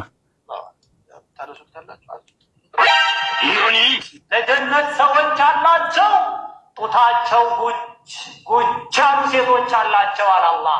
እኔ አላልኩም፣ አላህ ነው ያለው። ወላሂ የማይፈርድ የማይሟሟ የማይወርድ የማይጎል ዘላለም ያበጠ ጡት አላቸው። በነካኸው ቁጥር ያስደስተሃል። ያ ረቢ አላህ እንደ እናቶቻችን እንደ እህቶቻችን መማማት መውረድ አይታወቅም። እኔ አላልኩም፣ አላህ እኮ ነው። ወላሂ ጡታቸው ጉች ጉች ያሉ ሴቶች አላቸው። ወአትራባ በእድሜ እኩል የሆኑ የ33 ዓመት እድሜ ያላቸው ወጣት የሆኑ ሴቶች አሉላቸው። ለማን? ለነዛ አላህን ለሚፈሩ ሰዎች፣ ለነዛ መጥፎን ነገር ለተጠበቁ ሰዎች፣ ለነዛ ዱንያ ላይ መልካምን ለሰሩ ሰዎች እንደነዚህ ያሉ ሴቶች አሏቸው ይላል አላህ። ይህ ነው እንግዲህ የጀና ጉዳይ አበደ። ኦኬ እሺ፣ ይሄ ደግሞ የሼክ መሐመድ ዘይን ናቸው። የቅድሙ ሼክ ኢብራሂም ነበር ያለው፣ መሐመድ ዘይን ናቸው። እኚህ ደግሞ ሼክ ኢብራሂም ማለት ነው። 100 ሴቶች በአንድ ሰዓት ጅማዕ ታደርጋለህ። እነዚህ 100 ደግሞ ሁሉ ቢክር ናቸው፣ ድንግል ናቸው። ለ100 ሴቶች ሁሉ ድንግላቸው ወስደህ እንደገና within 5 minutes ድንግላቸው ይመለሳል። ድንግል ይሆን እንደገና እኔ አልደክምም እንዴ? አራት ደክምም እንደገና ጎበዝ ነው የምትሆነው። ሚስትህስ ይህች የአዱንያ ሚስትህ ደስ ይላታል እንጂ ሴቶች አሉ ይቆጫታል። እንዲያው ለምን 200 አይሆንም ትላለች። ይህ ሁሉ እያለ ከዚህ በላይ ምንድን ነው የምጠብቀው ይላል። አሁን አላህ ሱብሓነሁ ወተዓላ አዚደኩም ያበዛል፣ ልጨምርላችሁ ይላል። ፈልገው የጀና ሰዎች ምንድን ነው የሚጨምረን ከዚህ በላይ ይላሉ። ኦኬ እነዚህ ናቸው። እሺ ያዲ እንግዲህ አሁን እንደሰማችሁት ከራሳቸው ከሙስሊም መምህራን የሰማነው በሙስሊም መምህራን ዘንድ አሁን እየተነገረ ያለው ይቅርታልኝ አንዴ ኦኬ ምንድነው በእስልምና ዘንድ እንግዲህ ያለው ይሄ የነገረ ገነት ትምህርት የገነት ትምህርታቸው ወይም ደግሞ የሚመጣው ህይወት ትምህርታቸው ይሄ ስካቶሎጂ ምናምን የትንሳኤው ኖሮ ከዛ በኋላ ያለው ህይወት ምናምን ላይ እንዲህ አይነት ይሄ የሴክሹዋል ነገሮች ምናምን ይኖራሉ የሚል ትምህርት አለ። ግን ይሄ ሴክሹዋል ነገሮች የግንኙነት መፈጸም ምናምን ነገሮች አሉ የሚለው ብቻ ግን ሳይሆን አሁን እንደሰማችሁት ምናልባት ዮሐዴ የሚያሳየን ነገር ካለ አንዳንድ ከመዛግብቶቻቸው አሁን ከመምህራኖቻቸው ብቻ ሳይሆን ዝም ብሎ እነዚህ መምህራኖች ተሳስተው ነው ወይስ የምር መጽሐፍቶቻቸው ላይ ማለ የሚለውን ዮሐዴን ጠይቀዋለሁ። ሜቢ እስቲ ጠይቄው እንደውም እሱ ከነገረን በኋላ አንድ ነገር አሳያችኋለሁ። ያለውን ነገር እንዴት ማየት እንዳለባችሁ አሳያችሁና በእኛ ዘንድ ደግሞ ያለውን ያንን ተስፋ ደግሞ አንስተን እናወራለን። በጣም ትልቅ ተስፋ አለን ክርስቲያኑ ወንድሞቼ፣ በጣም ትልቅ የሆነ ተስፋ እና ደግሞ ተስፋው ራሱ በደንብ የተረጋገጠ አይነት ተስፋ ማለት ነው። እንደነዚህ አይነት ተስፋዎች አሁን እንደሰማችኋቸው አይነት ተስፋዎች የተረጋገጡ ተስፋዎች አይደሉም። እንዲሁ ብቻ የሆነ የሚታሰብ አይነት ብቻ ይመስለኛል። እንግዲህ ለምን እንደዛ እንዳልኩኝ በኋላ ላይ እነግራችኋለሁ። የኛ ደግሞ የተረጋገጠ የሚያስደንቅ የሆነ ተስፋ እንዳለም ደግሞ እሱን በማስረጃ ያሳያችኋለሁ። እስቲ ዮሐዴ የምር አሁን እንደተባለውም በዛ በጀነት ጉች ጉች አለጡት ያላቸው ጉች ጉች አለጡት ማለት ያው ትረዱታላችሁ አይደለ? ከዚህ በፊት ብያችሁ ጥልጥል ያልሆነ ማለት ነው። ከ15 ዓመት በታች የሆናችሁ ሰዎች እንዴት ትወጣላችሁ ማለት ነው። ምናምን እንግዲህ አስፈላጊ ሊሆን ይችላል እሱና ውጡ። ወላጆች ከ15 ዓመት በታች ያሉ ልጆች አብሯችሁ ካሉ አይናቸውና ጆሮአቸውን ይዛችሁ እናንተ ብቻ ለመስማት ሞክሩ፣ ለክፉም ለደጉም በሚለው እንደነዚህ አይነት ነገሮች ያው ትንሽ ገለጥለጥ ያሉ ነገሮች ስለሆኑ በማህበረሰባችን ውስጥ የነውር አይነት ነገር ተደርገው ስለሚታሰቡ ብዙ ጊዜ ለዛ በሚለው ማለት ነው። እና ልክ እንደዛ ጥልጥል ያልሆነ ጉች ጉች ያለ ጡት አለ አይነት ነገር እንግዲህ አክቹዋሊ ራሱ የእስልምና ፈጣሪ ወይም አላህ ማለት ነው። አምላክ የእስልምና አምላክ ተብሎ የሚታመነው አላህ እሱን በቁርአን ላይ ተናግሯል ተብሎ ይነገራል። እሱ ቁርአን ላይም አለ። እዚህና ተዛማች የሆነ ነገር እዛ ይደረግ ዘንድ ያለውንም የሴክሹዋል ነገርንም የሚያሳዩ መዛግብት ካሉ ዮሐዴ ምናልባት እስቲ ቅርብ ቦታ ላይ ካሉ እንደዚህ አይነት ነገር የሚሆን ማስረጃ እስቲ ትንሽ ነገር ብታሳየን ወይም ብትነግረን። ኦኬ ሻኬ ዋ ጥልጥል ያለ ወይ ቀልድ እሺ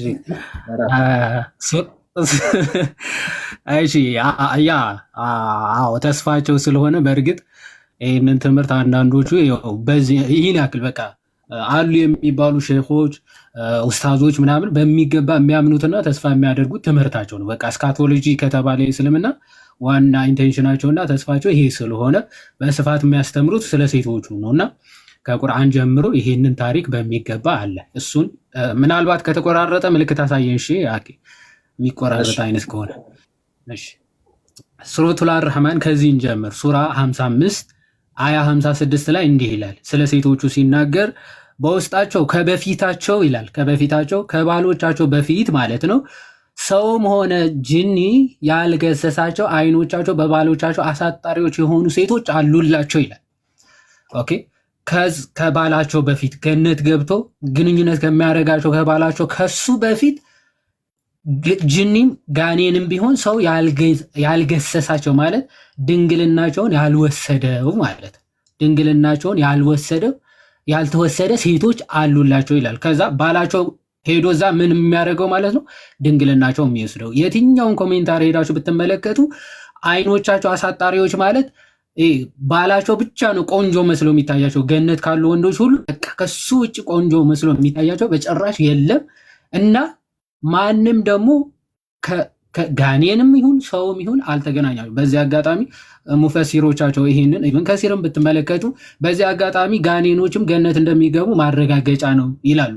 ጋኔኖችም እዛ እንደሚያገቡ ማረጋገጫ ነው ብለው ይፈቱታል ማለት ነው።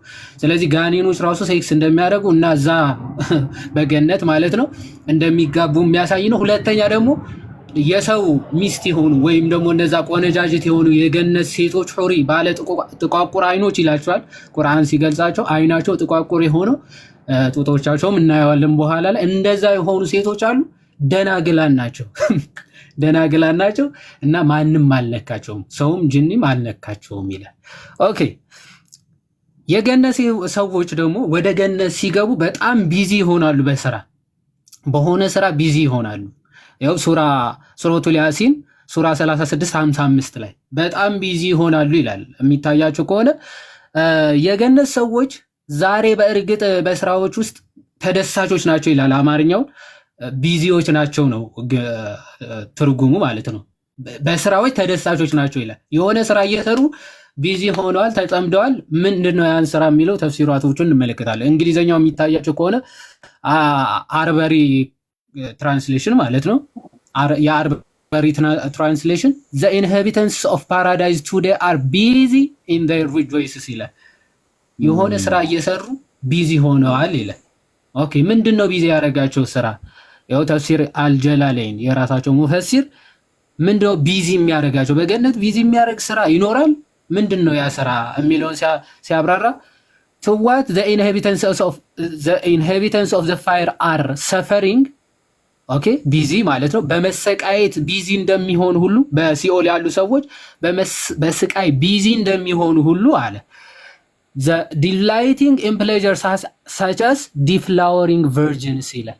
የገነት ወንዶች ደግሞ ወይም ደግሞ የገነት ሰዎች ደግሞ በደስታ ምን ይሆናሉ? ቢዚ ይሆናሉ። ምን በማድረግ deflowering virgins የነዛን ደናግላን ድንግልና በመውሰድ ቢዚ ይሆናሉ ይላል። ኦኬ ንጽጽሩ በገሃነም ያሉት ሰዎች በእሳት በመቃጠል ቢዚ ሲሆኑ በገነት ያሉት ደግሞ ደናግላንን ድንግልናቸውን በመውሰድ ቢዚ ይሆናሉ ነው። በቃ ደናግላት ድንግልናቸውን ይወስዳሉ። በጣም ደስ ይላቸዋል ድንግልናቸውን በመውሰድ ማለት ነው። ያንን መውሰድ በቃ ደስታቸው ነው። በቃ ደናግላንም ዲፍላወር ማድረግ ድንግልናቸውን ማፍረስ በቃ ለነሱ ትልቁ ስራቸው ቢዚ የሚያደርጋቸው ስራቸው ነው። ስለዚህ በሌላ ነገር በምንም ቢዚ ሊሆኑ አይችሉም እያለ ኢብን ከሲር ያብራራዋል ማለት ነው። ስለዚህ ደናግላንን በመገርሰስ ድንግልናቸውን በማፍረስ ቢዚ ይሆናሉ ይላል። እዛው ሱራ 78-33ም ምን ይላል? እኩያዎች የሆኑ ጡተ ጉቸማዎችም የሆኑ ሴቶች አሉ ማለት እኩያ የሚላቸው እድሜያቸው ማለት ነው። እድሜያቸው ቀደም ሲያብራሩት እንደነበሩ ኡስታዙ ሰምታችኋቸው ከሆነ እኩያዎች የሆኑ ማለት እድሜያቸው 33 ዓመት የሆኑ ሁሉም እና ደግሞ ጦተ ጉቸማዎች የሆኑ አለ። ጦተ ጉቸማ ምን ማለት ነው? እብን ከሲር ሲያብራራው ጦተ ጉቸማ የሚለውን ምን ብሎ ፈታው? ኦኬ ካዊ የሚለውን ነው ጉቸማ የሚል ቃል ማለት ነው። ዚስ ሚንስ ራውንድ ብረስትስ ማለት ነው፣ ክብ የሆነ ጡት ማለት ነው። ኦኬ ዘይ ሚን ባይ ዲስ ኢዝ ዛት the breasts of the girls will be fully round and not sagging ይላል። ስለዚህ የነዚህ ሴቶች ጡታቸው ሙሉ ክብ ነው። ኦኬ ፉሊ ራውንድ ነው፣ ሙሉ ክብ ነው። and not sagging ማለት ቅድም አኬ እንዳለው እንጥልጥል ያለው እንጥልጥል አይሽ ያልወረደ ማለት ነው፣ ያልወረደ ማለት ነው ይልና because ለምንድነው የማይወርደው ይልና because they will be virgins። ኦኬ ምክንያቱም ሁሉ ጊዜ ምንድናቸው እነዚህ ሴቶች ቨርጅን ስለሆኑ ማለት ነው። ኦኬ ሴክስ ያደርጓቸው የለ እንደ ቨርጂኒቲያቸው የት ይሄዳል ሲባል ሴክስ አድርገው ሲጨርሱ አላህ ደግሞ ወደ ቨርጂኒቲ መልሳቸዋል ማለት ነው። ኦኬ እነሱ ዲፍላወር ያደርጋሉ፣ አላህ ደግሞ ፊክስ ያደርጋል። እነሱ ዲስቨርጅ ያደርጋሉ፣ አላህ ደግሞ ቨርጂን ያደርጋል ማለት ነው። ስለዚህ ሁል ጊዜ ድንግልናቸው ይፈርሳል፣ መልሶ ደግሞ ይመለሳል። ስለዚህ ጦታቸው ደግሞ ልክ እንደዛ አይወርድም ማለት ነው። ሁል ጊዜ ሳግ ያላረገ ክብ የሆነ ራውንድ የሆነ ምን ይኖራቸዋል ይላል፣ ጦቶች ይኖራቸዋል ይላል። ባይ ዘ ወይ በሚገርም ሁኔታ ቆይ ምን ያክል ማይል እንደሆነ መቀመጫቸው ምናምን በማይል አስቀምጦታል ኢብን አልቀይም። ቆይ እሱን እናየዋለን። ግን እስቲ በገነት ምን ያክል ሴቶች ሴክስ ሊያደርጉ ይችላል? በገነት ሄደው ምን ያክል ሴቶች ነው ሴክስ ሊያደርጉ የሚችለው ይለው ኢብን ከሲር ሱራ 56 ወይም ደግሞ ምዕራፍ 56:38 ሲያብራራ ምን ብሎ ተናግሯል? ከአውተንቲክ ከሆነ ሐዲስ ማለት ነው፣ ተአማኒ ከሆነ ሐዲስ ምን ብሎ ዘግቧል? መሐመድ ራሱ ተጠይቆ ነበር። እኛ እስቲ አሁን ገነት ሄደን ሴክስ እናደርጋለን? ልክ ጌታችን ጠይቀውት ነበር። የሆነ 7 ባሎች እየተፈራረቁ ያገባች ሴት ገነት ሄዳ ማንን ነው የምታገባው የሚል ጥያቄ አይነት ተጠይቆ ነበር ጌታችን። ልክ ይሄ ጥያቄ ለመሐመድም ተጠይቆ ነበር። ሚስቶቻችን በገነት ምን ሴክስ እናደርጋለን ወይ ብለው ጠይቀውት ነበር። ያው እዚህ ጋር የሚታያቸው ከሆነ ኢን ፓራዳይዝ ዘ ቢሊቨርስ ዊል ቢ እናደርጋለሁ ነው ብለው ሲጠይቁት ምን ብለው መለሰ? ኢን ፓራዳይዝ ዘ ቢሊቨርስ ዊል ቢ ጊቨን ሰች ኤንድ ሰች ፍሪንግስ ፎር ወመንስ ይላል። ለሴቶች የሚሆን ጉልበት ከአላህ ይሰጠዋል አለ። ልክ መሐመድ በምድር እያለ ባይ ዘ ወይ አይ ቲንክ አንዳንድ ስኮላርስ ሰንፈተ ወሲብ አይነት ነገር ነበረበት ይላሉ እና በኋላ ላይ የ30 ሰው ጉልበት ተሰጥቶታል መሐመድ ማለት ነው። የ30 ሰው ጉልበት እንደተሰጠው ሁሉ በገነት የሚገቡ ሙስሊሞችም የ100 ሰዎች ጉልበት ይሰጠዋል አለ። ኦኬ ሰች ስትሪንግስ ለሴቶች የሚሆን ሴቶችን ዲፍላወር የሚያደርግበት ድንግልናቸው የሚወስድበት ጉልበት ይሰጠዋል አለ። አናስ አላሳመነውም ይሄ ነገር እና ሰይድ አስክድ ኦ አላህስ መሰንጀር ዊል ዋን ቢ ኤብል ቱ ዱ ዛት፣ አንድ ሰው የምር ይህንን ማድረግ ይቻላል ብሎ ይጠይቃል። then he will be given the strength of 100 men። ኦኬ የ100 ሰዎች ጉልበት ምን ያደርገዋል? ይሰጠዋል። ለምን? አልቲርሚዚ also recorded it and said صحيح قال ይሄ صحيح የሆነ ሐዲስ ነው ብሎ ማን ዘግቦታል? አልቲርሚዚ። በአልተበራኒም ይሄ ሐዲስ ምን ተብሏል? صحيح ነው ብሎ ተናግሯል ማለት ነው። ኦ አላህስ ሜሴንጀር ዊል ዊ ሃቭ ሴክሹዋል ኢንተርኮርስ ዊዝ አወር ዋይቭስ ኢን ፓራዳይዝ ተብሎ ተጠይቆ ማለት ነው። ዘን የመሐመድ መልስ እዚህ ጋር ተመልከተዋል። the man will be able the man will be able to have sexual intercourse with 100 virgins in one day ይላል። በአንድ ቀን ከ100 ደናግላን ጋር ሴክስ ማድረግ ይችላል። ለምን? ጉልበቱ ስለተሰጠው ማለት። ስለዚህ ጉልበት ይሰጠዋል። የ100 ሰዎች ጉልበት ነው የሚሰጠው። ስለዚህ 100 ደናግላን ፐር ዴይ ምን ያደርጋል ማለት ሴክስ ማድረግ ይችላል። እና በጣም የሚገርማችሁ ዝቅ ብላችሁ ስትመለከቱ ሴቶቹ ራሱ ለዚህ ሴክሹዋል ዲዛይር በጣም ምንድነው ዝግጁ የሆኑ ሴቶች እንደሆኑ ለማጠየቅ ምን ብሎ ይናገራል መሐመድ? አንዲት ሺህ ከመል ወይም ደግሞ ሴት ግመል በበረሃ መካከል ውሃ እንደተጠማች ልክ እነዛ ሴቶችም ለሴክስ የተጠሙ ይሆናሉ ይላል። ያው ዝቅ ብላችሁ አሴ ሺህ ከመል ኢን ዴዘርት ውሃ እንደምትጠማ ልክ እነዚያ ለሴክስ ሬዲ የሆኑ ሴቶች አሉላቸው የሚል ሐሳብ ማን ይናገራል ማለት ነው? መሐመድ። ኦኬ በአጭሩ ጠቅለል ለማድረግ አንድ ሰው ገነት ሲገባ አቀባበሉ ምን ይመስላል የሚል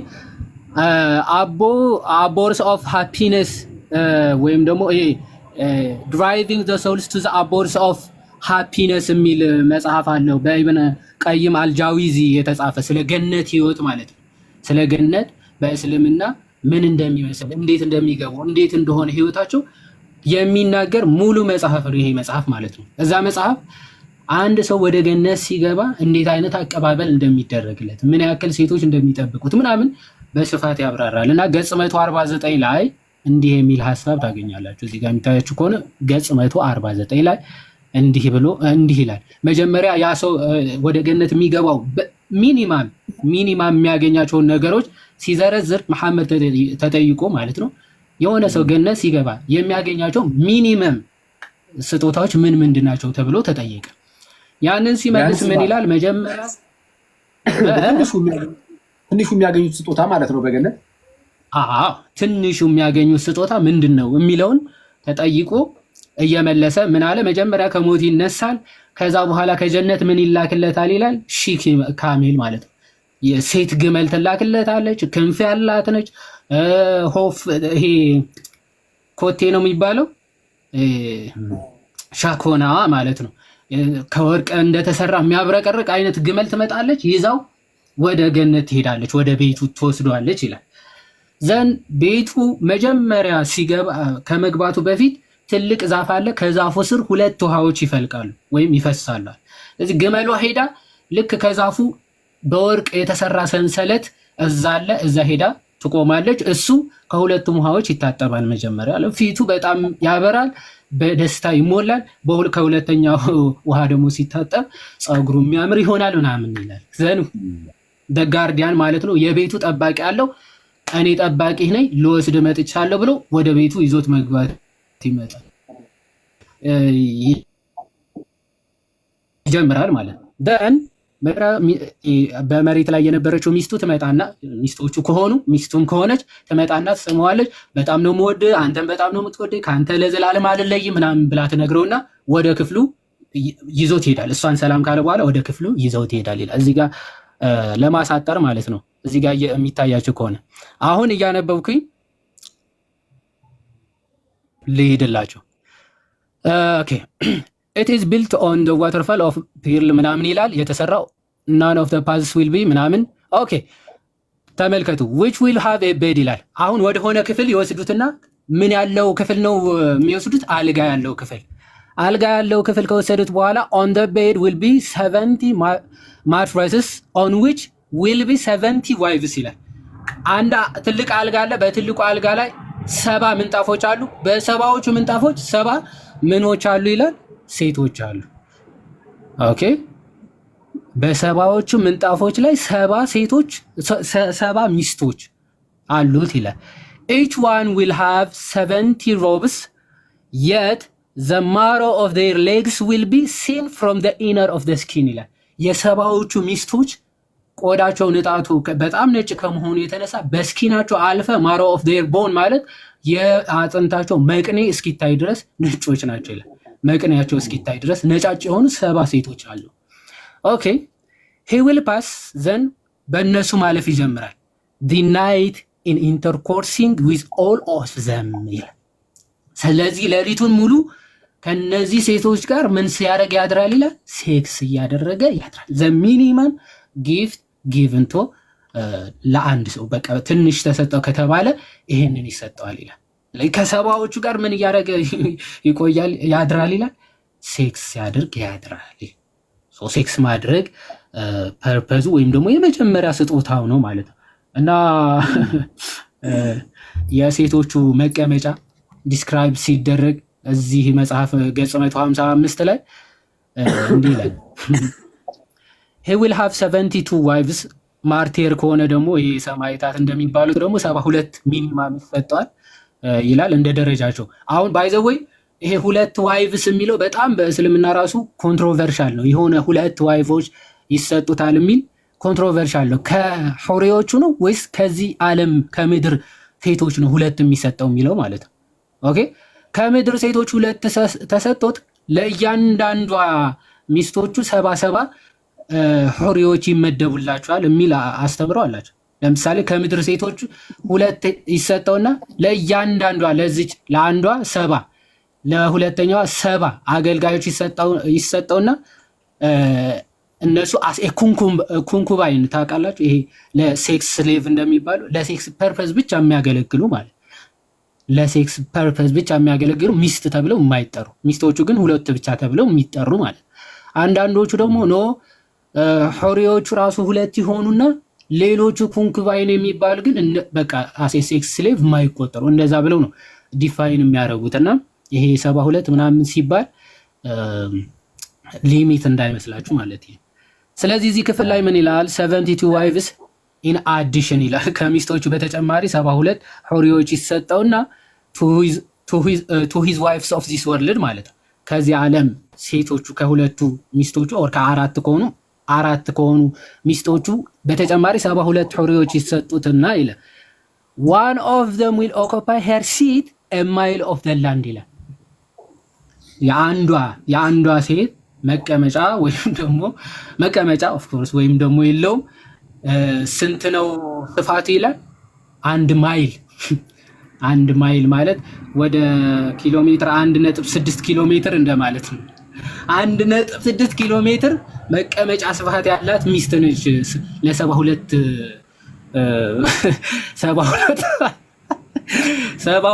ሆነው ግን አንዷ ብቻ መቀመጫዋ ይህን ያክል ይላል እና ለዛ ነው አናስ እንዴ ሰውየው ግን ይችላል ሲባል እንዴ ለአንዷ ብቻ ሳይሆን ለ100 ሴቶች የሚችል ጉልበት ይሰጠዋል ተብሎ የተብራራ ማለት ነው። እና የወንዱ ሴክሹዋል ዲዛይሩ ኦኬ ለ70 ዓመት ይቆያል። ኦኬ ሴክሹዋል ዲዛይሩ የሰውየው ማለት ነው ለ70 ዓመት እዚህ ጋር የሚታያችሁ ከሆነ ገጽ 218 እዛው ማለት ነው። ሰይድ ኢብን ጁበይር ሰይድ the sexual desire of the man in paradise will go on for 70 years ይላል። ዲዛይሩ ብቻ ፍላጎቱ የሴክስ ፍላጎቱ 70 ዓመት ከዛ በኋላ ይቆማል ነው ይቋረጣል ነው 70 ዓመት ሲሞላው ያው ወደ ሌላኛው ይሸጋገራል መሰለኝ። እኔ አሁን ይቆማል ይሁን እዛ ትራንስፈር ከአንዷ ጋር ይሁን 70 ዓመት እኔ አላውቅም። ግን ሴክሹዋል ዲዛይሩ ግን በቃ ይሄ ስታንድ እንደሆነ 70 ዓመት ያክል ሴክሹዋል ዲዛይሩ አይቀን ማለት ስታንድ እንደሆነ ማለት ነው። እንደውም አንዳንዶቹ ሀፍረተ ስጋው ራሱ እንትን የማያረግ ፍላሲድ የማያረግ ማለት ነው። ፍላሲድ የማይሆን ሀፍረተ ስጋ ይሆነዋል እና ዳዝናት ዲስቻርጅ ስፐርም ዳዝናት ፊር ዴይዝ ይላል። እዚህ ጋር የሚታያቸው ከሆነ ወንዱ ማለት ነው። ይኸው እዚህ የሚታያቸው ከሆነ እዚህ ጋር yes with an untiring ሀፍረተ ስጋ and unending lust ይላል። unending lust አንታይሪንግ ያው ሀፍረተ ስጋ and unending lust with force without discharging sperm or fearing days ይላል። በቃ ያን ሁሉ ሴክስ አድርጎ ራሱ ስፐርም ዲስቻርጅ የለም፣ ሞት መፍራት ምናምን የለም። ግን ይሄንን ሴክሹዋል ዲዛይሩ ለ70 ዓመት ምናምን ይቆያል ተብሎ ተጽፎለታል። እና ያው ከሞላ ጎደል በጣም ብዙ ነገሮች ማሳየት ይቻላል። አይ ቲንክ ከዚህ በኋላ ዊርድ እየሆነ ስለሚሄድ አንተን እዚህ ጋር አሳፈርክኝ። እስልምና ላይ የምትሰሩ ወንድሞች ተረጋጉ። አይ ግን እስካሁን እንደሰማችሁት ይሄ በጣም ከበቂ በላይ ነው። እውነቱን ለመናገር በዚህ ደረጃ ራሱ እንሄዳለን ብዬ አላሰብኩም ነበረ። ለናሙና ሀዲ የተወሰነች ነገር ብቻ ታደርጋለህ ብዬ ነበር ያሰብኩት። ኤኒዌይስ ጥሩ ነው። ምንድነው በዛ ማለቱ ተረጋጉ ማሳየቱ ሰዎች ደግሞ እንዲረዱት ያደርጋል ሀሳቡን። በመጀመሪያ ደረጃ አሁን ዮሐዲ ስላለው ነገር ትንሽ የጠቅላላ ያለ ነገር እና ከኛ አንጻር አንዳንድ ነገሮችን ከመናገሬ በፊት ስለ እስልምና ነው ምን ይሰራልናል ማለት ይሄን ባናቆስ የሚል ሰው ካለ ቅድም አንድ ያነበብኩላችሁ የመጽሐፍ ቅዱስ ክፍል ስላለ ምናልባት አዲስ የመጣችሁ ሰዎች ካላችሁ አንድ የመጽሐፍ ቅዱስ ክፍል ላንብብ። ሮሜ 16 ቁጥር 17 ነው ያልኳችሁ። ሮሜ ምዕራፍ 16 ቁጥር 17 እንዲህ ይላል ቅዱስ ጳውሎስ፣ ነገር ግን ወንድሞች ሆይ እናንተ የተማራችሁትን ትምህርት የሚቃወሙትን ሙስሊሞች ይቃወማሉ አይደል ትምህርታችንን። ሰው እናንተ የተማራችሁትን ትምህርት የሚቃወሙትን መለያየትና ማሰናከያ የሚያደርጉትን እንዲህ ያሉ ሰዎችን እንድትመለከቱ ለምናችኋል ይላል። ምን እንድትሉ? እንድትመለከቱ። ተው አንመለከትም አይባልም። እሺ ጋይስ ብቻ አንሳደብ። አሁን ይሄ ትምህርታቸው በቃ የነሱ ትምህርት ይሄ ትምህርት ነው። ትምህርታቸው በቃ እንግዲህ በእስልምና ውስጥ ያለው እንግዲህ የቀጣይ ህይወት ትምህርታቸው በቃ ይሄ ነው። ሰው ትምህርታቸው ይሄ ስለሆነ ብድግ አድርገን ትምህርታቸውን ይዘን ስንሳደብ አንውልም። ቢያንስ ግን ትምህርታቸው ምን እንደሆነ ግን ማወቅ አለብን፣ መመልከት አለብን። ለምን ቅዱስ ጳውሎስ እንደዚህ አለ? እንድትመለከቱ ለምናችኋለሁ አለና ከእነርሱ ዘንድ ፈቀቅ በሉ። ማሰናከያ የሚያደርጉትን ትምህርቶቻችን የሚቃወሙትን ሰዎች ከእነርሱ ፈቀቅ የምንለው ስንመለከታቸው ነው። ብዙ ጊዜ ሰው ትምህርቱን ሽፍን አድርጎ ክድና አድርጎ ሳያስነቃ ማለት ነው ያለበትን አደገኛ ትምህርት ምንም ሳታውቁት የሌላ ሰው ሃይማኖት ላይ ብቻ በመዋሸት የነሱ ትክክለኛ አስመስሎ ለማሳየት ይሞክራሉ። እስልምና እንደዚህ ያደርጋል። ብዙ ሙስሊም ወንድሞቻችን እዚህ ያሉ መምህራኑ ኡስታዞቻቸው ምናምን እንግዲህ ወንድሞችም ምን ለማድረግ ይሞክራሉ? በእነርሱ ዘንድ ያለውን አደገኛ ትምህርት እንዲነሳ አይፈልጉም። ማነው ክርስትና ላይ ግን ይመጡና ክርስትና በትክክል የሚናገረውን አይደለም፣ ክርስትና የማያስተምረውን ከመጽሐፍ ቅዱስ ደስ ያላቸውን ሌሎች ጥቅስ ብቻ ምዝዝ እያደረጉ ራሳቸው እየተረጎሙ በአባቶች ትርጓሜ አይደለም በራሳቸው ትርጓሜ እየተረጎሙ የሌላ ሐሰተኛ ትምህርትን በማሰራጨት ነው የሚታወቁት። ሰው ክርስትና ትክክል አይደለም ብለው በሐሰተኛ ክሳቸው እንደዛ ለማስረገጥ ይሞክሩና ዘንድ ክርስትና ትክክል ካልሆነ እንግዲያውስ ትክክለኞቹ እኛ ነን ይላሉ። ስለነሱ ምንም እኮ የሚታወቅ ታሪክ የለም። ውስጣቸው የደበቁትን ነገር እኮ ማንም አያውቁም። ስለዛ ምንድነው ማወቁ ጥሩ ነው፣ መሳደብ ግን አስፈላጊ አይደለም። ስለዛ እንሳደብ። እንደዚህ አይነት መሳደብ ምናምን ብቻ አይደለም። በነገራችን ላይ ሙስሊም ወንድሞቻችን እንዲከፉም አልፈልግም። እውነቱን ለመናገር በምንናገራቸው ነገሮች የሙስሊም ወንድሞቻችን ልባቸውን ማቁሰል አይደለም የምንፈልገው። ቢቻል ያሉበት ቦታ ጨለማ እንደሆነ ከተረዱት እንግዲያውስ ብርሃን ደግሞ እንዲናፍቁ። ሰው ብርሃንን መናፈቅ የሚጀምረው ብርሃን ውስጥ እንደሌለ ማወቅ ሲጀምር ነው። ጋይስ ሰው ብርሃንን የሚናፍቀው መቼ ነው? ብርሃን ውስጥ እንደሌለ ሲያውቅ። ስለዚህ ብርሃን ውስጥ እንዳልሆኑ ማሳወቅ አለብን። ይህንን በግልጽ ነው የምንናገሩ። የሚከፋ ካለ በዚያው በጣም ይቅርታ። ግን ብርሃን በክርስቶስ ኢየሱስ ብቻ ነው። እውነተኛው የዓለም ብርሃን ጌታ ኢየሱስ ነው። ጋይስ ሰው በክርስቶስ ካልሆነ ብርሃንን ሊያይ አይችልም። ስለዛ ብርሃንን የሚያየው በክርስቶስ በኩል እንጂ ሌላ በማንም አይደለም። ስለዛ ሰው ከክርስቶስ ውጭ ከሆነ በጨለማ አለ። አሁንም ስለ እሱን በግልጽ ነው የምንናገረው። ጌታ ኢየሱስ ይህንን ነው በቃ መጥቶ የተናገረው ይህንን ነው። በብርሃኑ እንድንመላለስ ጌታ ኢየሱስ የዓለም ብርሃን ሆኖ ወደ ዓለም መጥቷል። ስለዚህ ይህንን ኮምፕሮማይዝ አናደርግም። ሰዎች ይከፋቸዋል ብለን ያለ ኢየሱስ በብርሃን መኖር ትችላላችሁ፣ ጨለማ ውስጥ አይደላችሁም አንልም። ይህንም ቦልድ የምንናገረው ማንም ሰው የፈለገውን ነገር ቢያመጣ ያለ ኢየሱስ ብርሃን እንደሌለ ግን በግልጽ ነው የምንናገረው። ስለዛ የስ በብርሃን ውስጥ አይደላችሁም፣ በጨለማ ውስጥ አላችሁ። አሁንም ወንድሞቻችን እህቶቻችን ፕሊዝ በጌታ ኢየሱስ በኩል ያለውን ይህንን ብርሃን ደግሞ እዩት። ጌታ ኢየሱስ እኮ ብርሃናችን ነው። ድንግዝግዝ ባለ ጨለማ ውስጥ በነበርንበት በዚያን ጊዜ ሰዎች ሁሉ ወደ ጣዖት አምልኮ በገቡበት በዛ ሰዓት ፈጣሪን እንኳን እግዚአብሔርን እንኳን ማወቅ በተሳናቸው ሰዓት በብዙ ኃጢአቶች ተተብትበው የተለያዩ አማልክትን ፈጣሪ አምላክ ብለው በሚያመልኩበት በዚያ ጊዜ እውነተኛውን አምላክ እናመልከው ዘንድ ጌታ ኢየሱስ መጥቶ ስለሁላችን ወደ ዓለም መጥቶ በሁላችን ልብ ላይ ብርሃኑን አበራ። በዚህም ምክንያት እውነተኛውን አምላክ አወቅ ነው።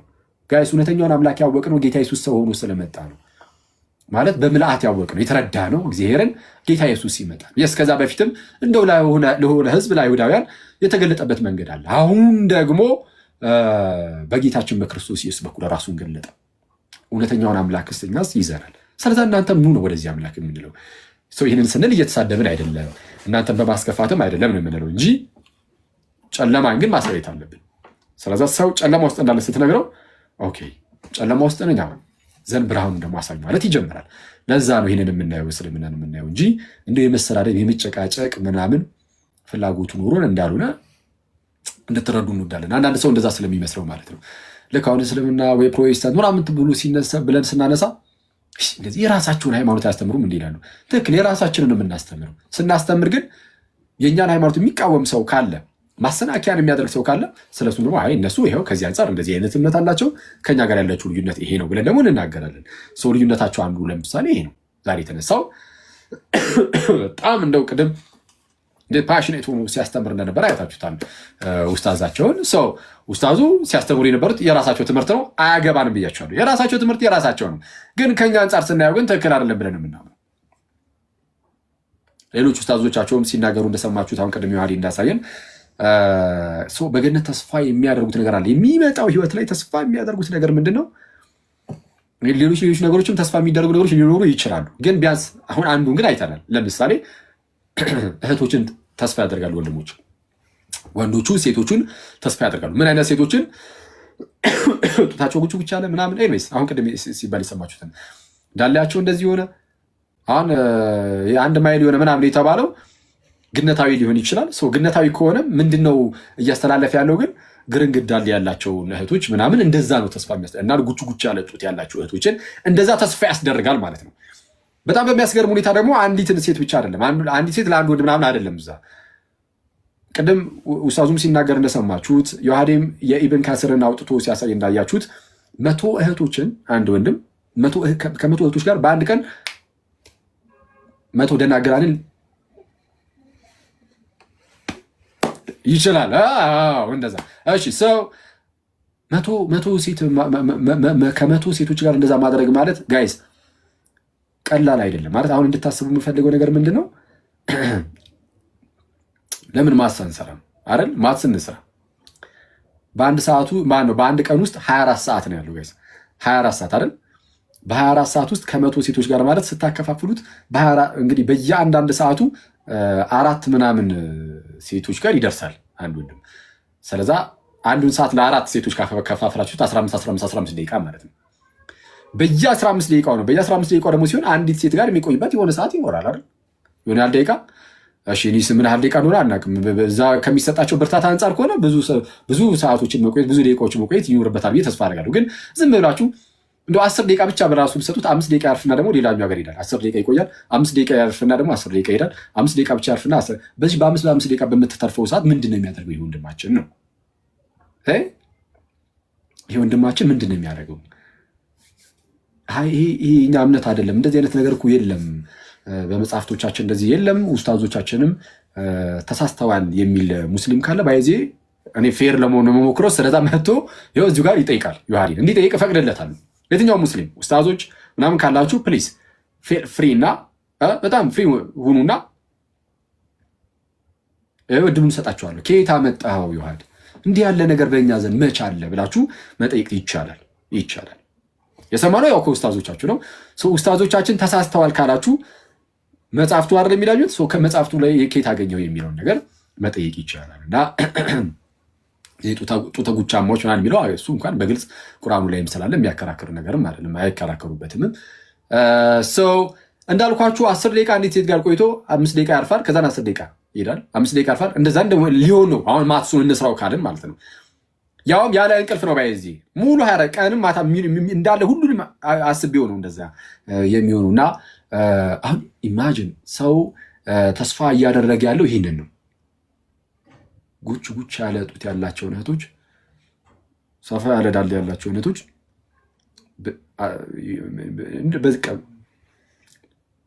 በዚህ ደረጃ እና ገነትን ዝም ብላችሁ ሳሉት። አሁን ገነትን ሳሉት፣ የሚመጣውን ህይወት ሳሉት ጋይስ። የሚመጣውን ህይወት ምን አይነት ህይወት እንደሆነ ማለት ነው። እዛ አዲሱ ዓለም ላይ ምን አይነት ህይወት እንዳለ ዝም ብላችሁ ሳሉት። አንድ ወንድ 100 ሴቶች ጋር የሚለው ሌላኛው ወንድም ለእያንዳንዱ ወንድሞች 100። እንደውም ሚስትየዋ ደግሞ አለች አይደል? በነገራችን ላይ 100 ይሰጠዋል የተባለው ከሚስትየዋ ውጭ ነው ኡስታዙ እንደተናገሩት ከሆነ እና ሚስትየዋ ደግሞ 100 ሴቶች ተሰጡት ብላ አይከፋትም ካላችሁ፣ ኧረ አይከፋትም፣ እንደውም ለምን 200 አልሆንም ብላ ይቆጫታል ያሉት። ስለዚህ እንደዛ ከሆነ ትምህርቱ የምርም የመጪውን ህይወት በእስልምና ዘንድ አሁን እየተሰጠ ያለውን የመጪውን ህይወት ተስፋውን እዩት። ያለው ተስፋ ያ ኑሮ ነው። ኑሮውን ደግሞ እዩት እስቲ ጋይስ። በቃ ኑሮ አንዳንድ የቁርአን ክፍሎች ላይም እንደሚናገረው ይሄ ፍሬ ምናምን ያዘሉ ዛፎች አሉ። ሰው እየሄደ ቅንጥፍ እያደረገ የሚበላው ማለት ነው። እንዳይጠራራ እንኳን እንዳይረቀው ምናምን ዘንበል ይልለታል።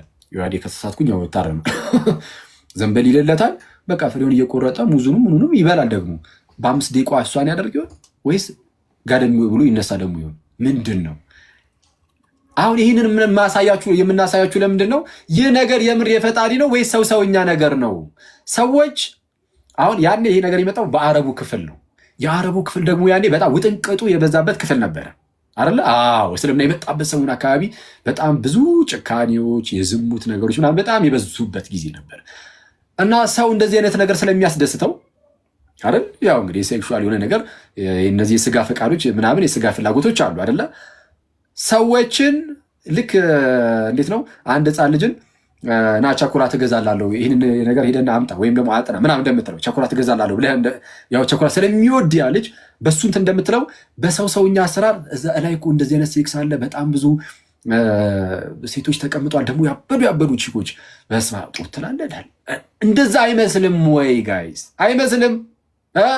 የምር የፈጣሪ ነገር ነው ይሄ ነገር ከሆነ ሰየው ብላችሁ ካመናችሁ፣ ግን እኔ የሰው ነገር ይመስለኛል።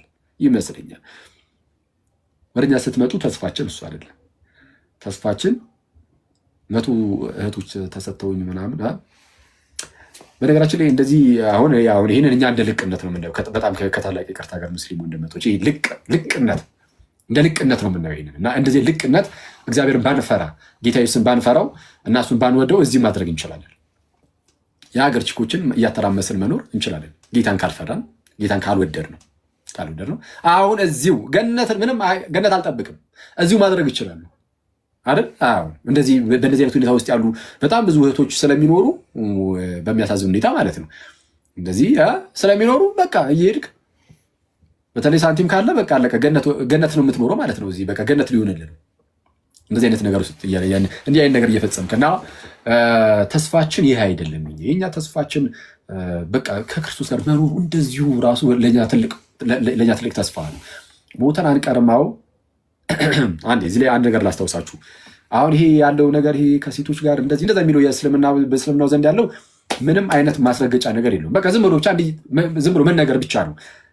እኛ ጋር ግን እርግጥ ያለ ተስፋ ግን ተሰጥቶናል። እርሱም ከክርስቶስ ጋር እንደምንኖር ነው። እሱ 101% እርግጠኞች ነን። እንዴት ካላችሁኝ ጌታ ኢየሱስ ሞቶ ተነስቷል።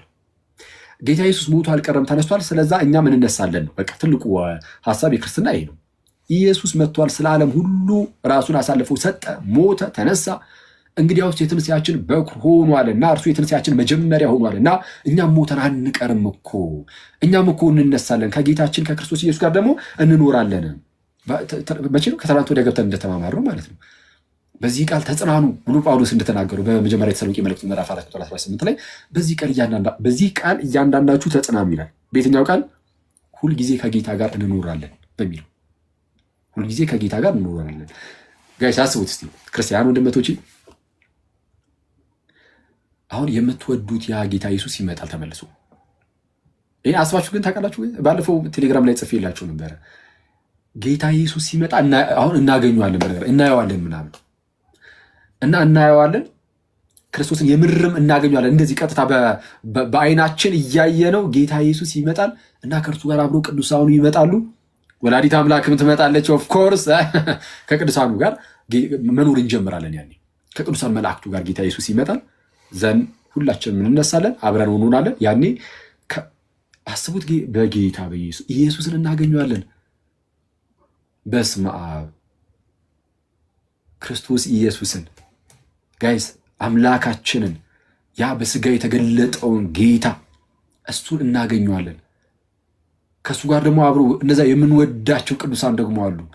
ከነሱ ሁሉ ከቅዱስ ጳውሎስ ጋር እኮ እንገናኛለን አይደል? አዎ ከጳውሎስ ከነ ዮሐንስ ከሌሎች ሐዋርያት ከጌታችን እናት ከእመቤታችን ጋር እመቤታችንም እናገኛታለን። ደግሞ ትመጣለች።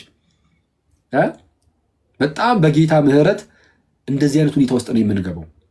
እንዲህ በኢየሱስም እግዚአብሔርን ጌታችን ኢየሱስን ማግኘት እሱ ፈቅዶልን እግሩን ሄደን ብንነካው ብንስመው፣ በስመ አብ እንደዚህ የሆንን ዘለዓለሙ አንድ ቀን ነው የሚሆንብን እና ከጌታ ጋር እንኖራለን የሚለው ለእኛ ትልቁ ተስፋችን ነው። አለቀ።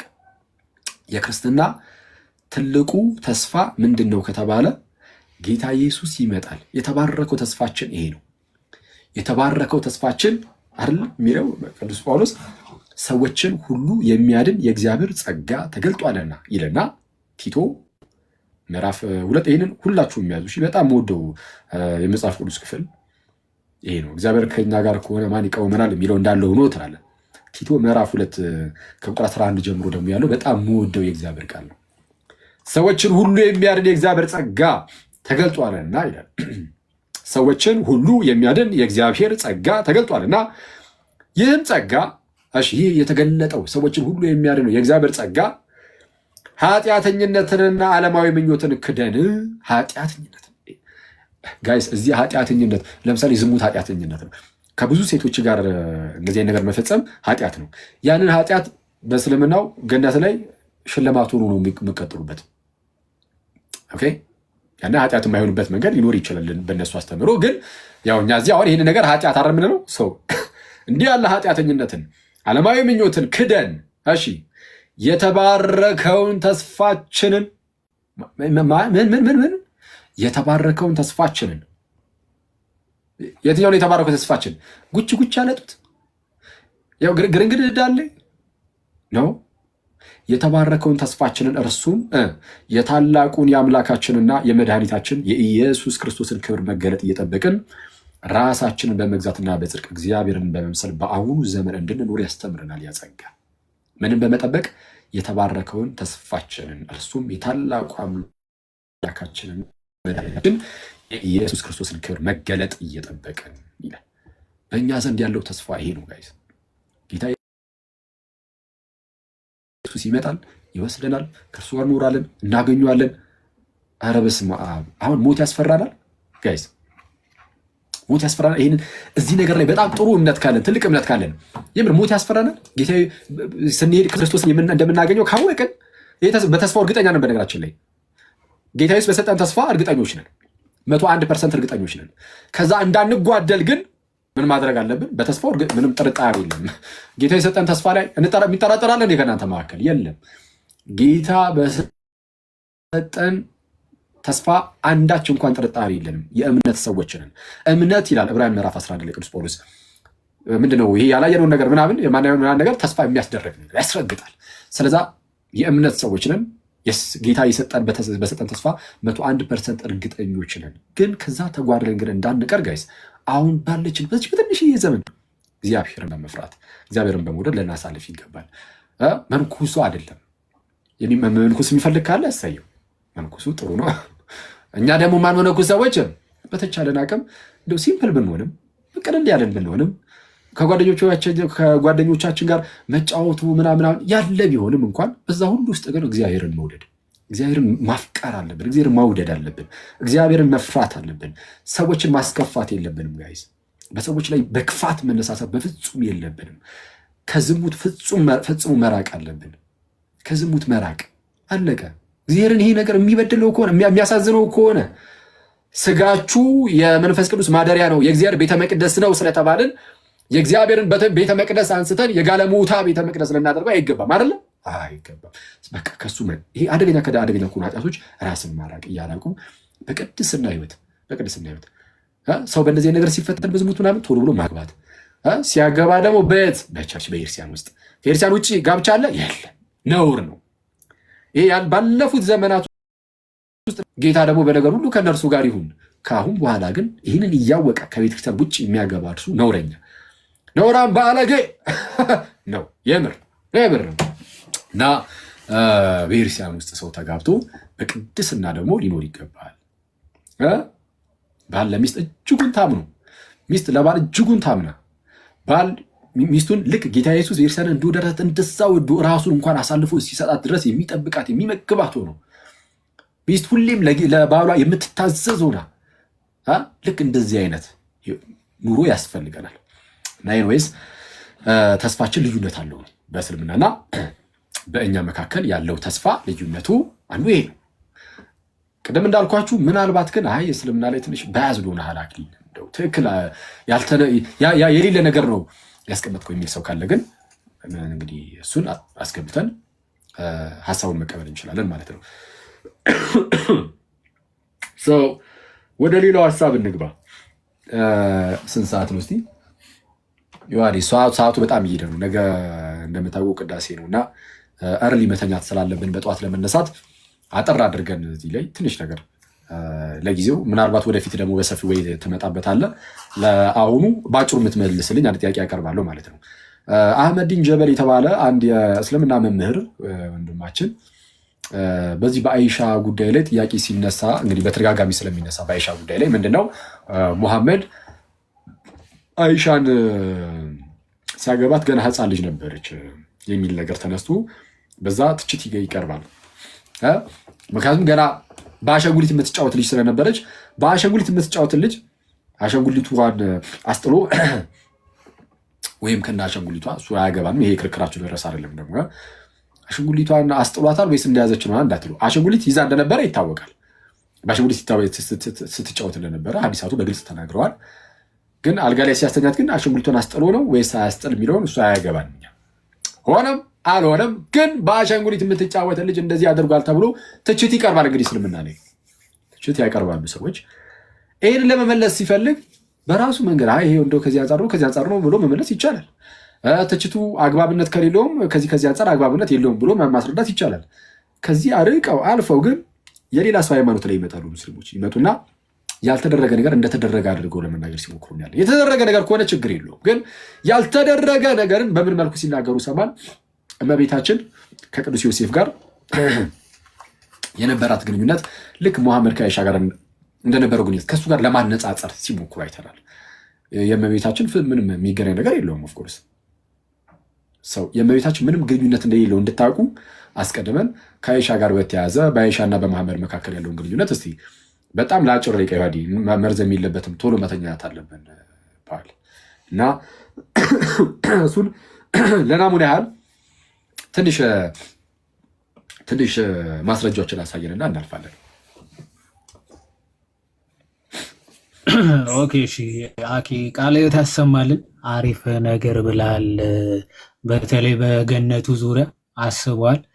ክርስቶስ ኢየሱስን አይተ ከዛ በኋላ ሴት ስትመኝ ክርስቶስ ምን ያክል ፈጣሪህን ብጠላው ነው ይነክ ፈጣሪ ፊት ሆነ ፈጣሪ ረስተ የሆነ 72ቱ ሴቶች ትዝ የሚሉ ጀስት ኢማጂን በጣም ከባድ ነውና እንኳን እዛ በክብሩ በልልናው ተገልጦ እሱን መላእክት እንኳን ለማየት የሚናፍቁት ጌታ ፊት ለፊት ተገልጦ ይቀርና በምድር ተመላልሶ ሲያስተምር እንኳን ሐዋርያት ያላቸውን ሁሉ ጥለው ነው የተከተሉት ጌታችንንና በሰማይ ደግሞ ስጋዊ ነገር ሁሉ ጥለን የምንከተለው አምላክ በቃ እሱ ደስታችንም ህይወታችንም ነው የሚሆነው።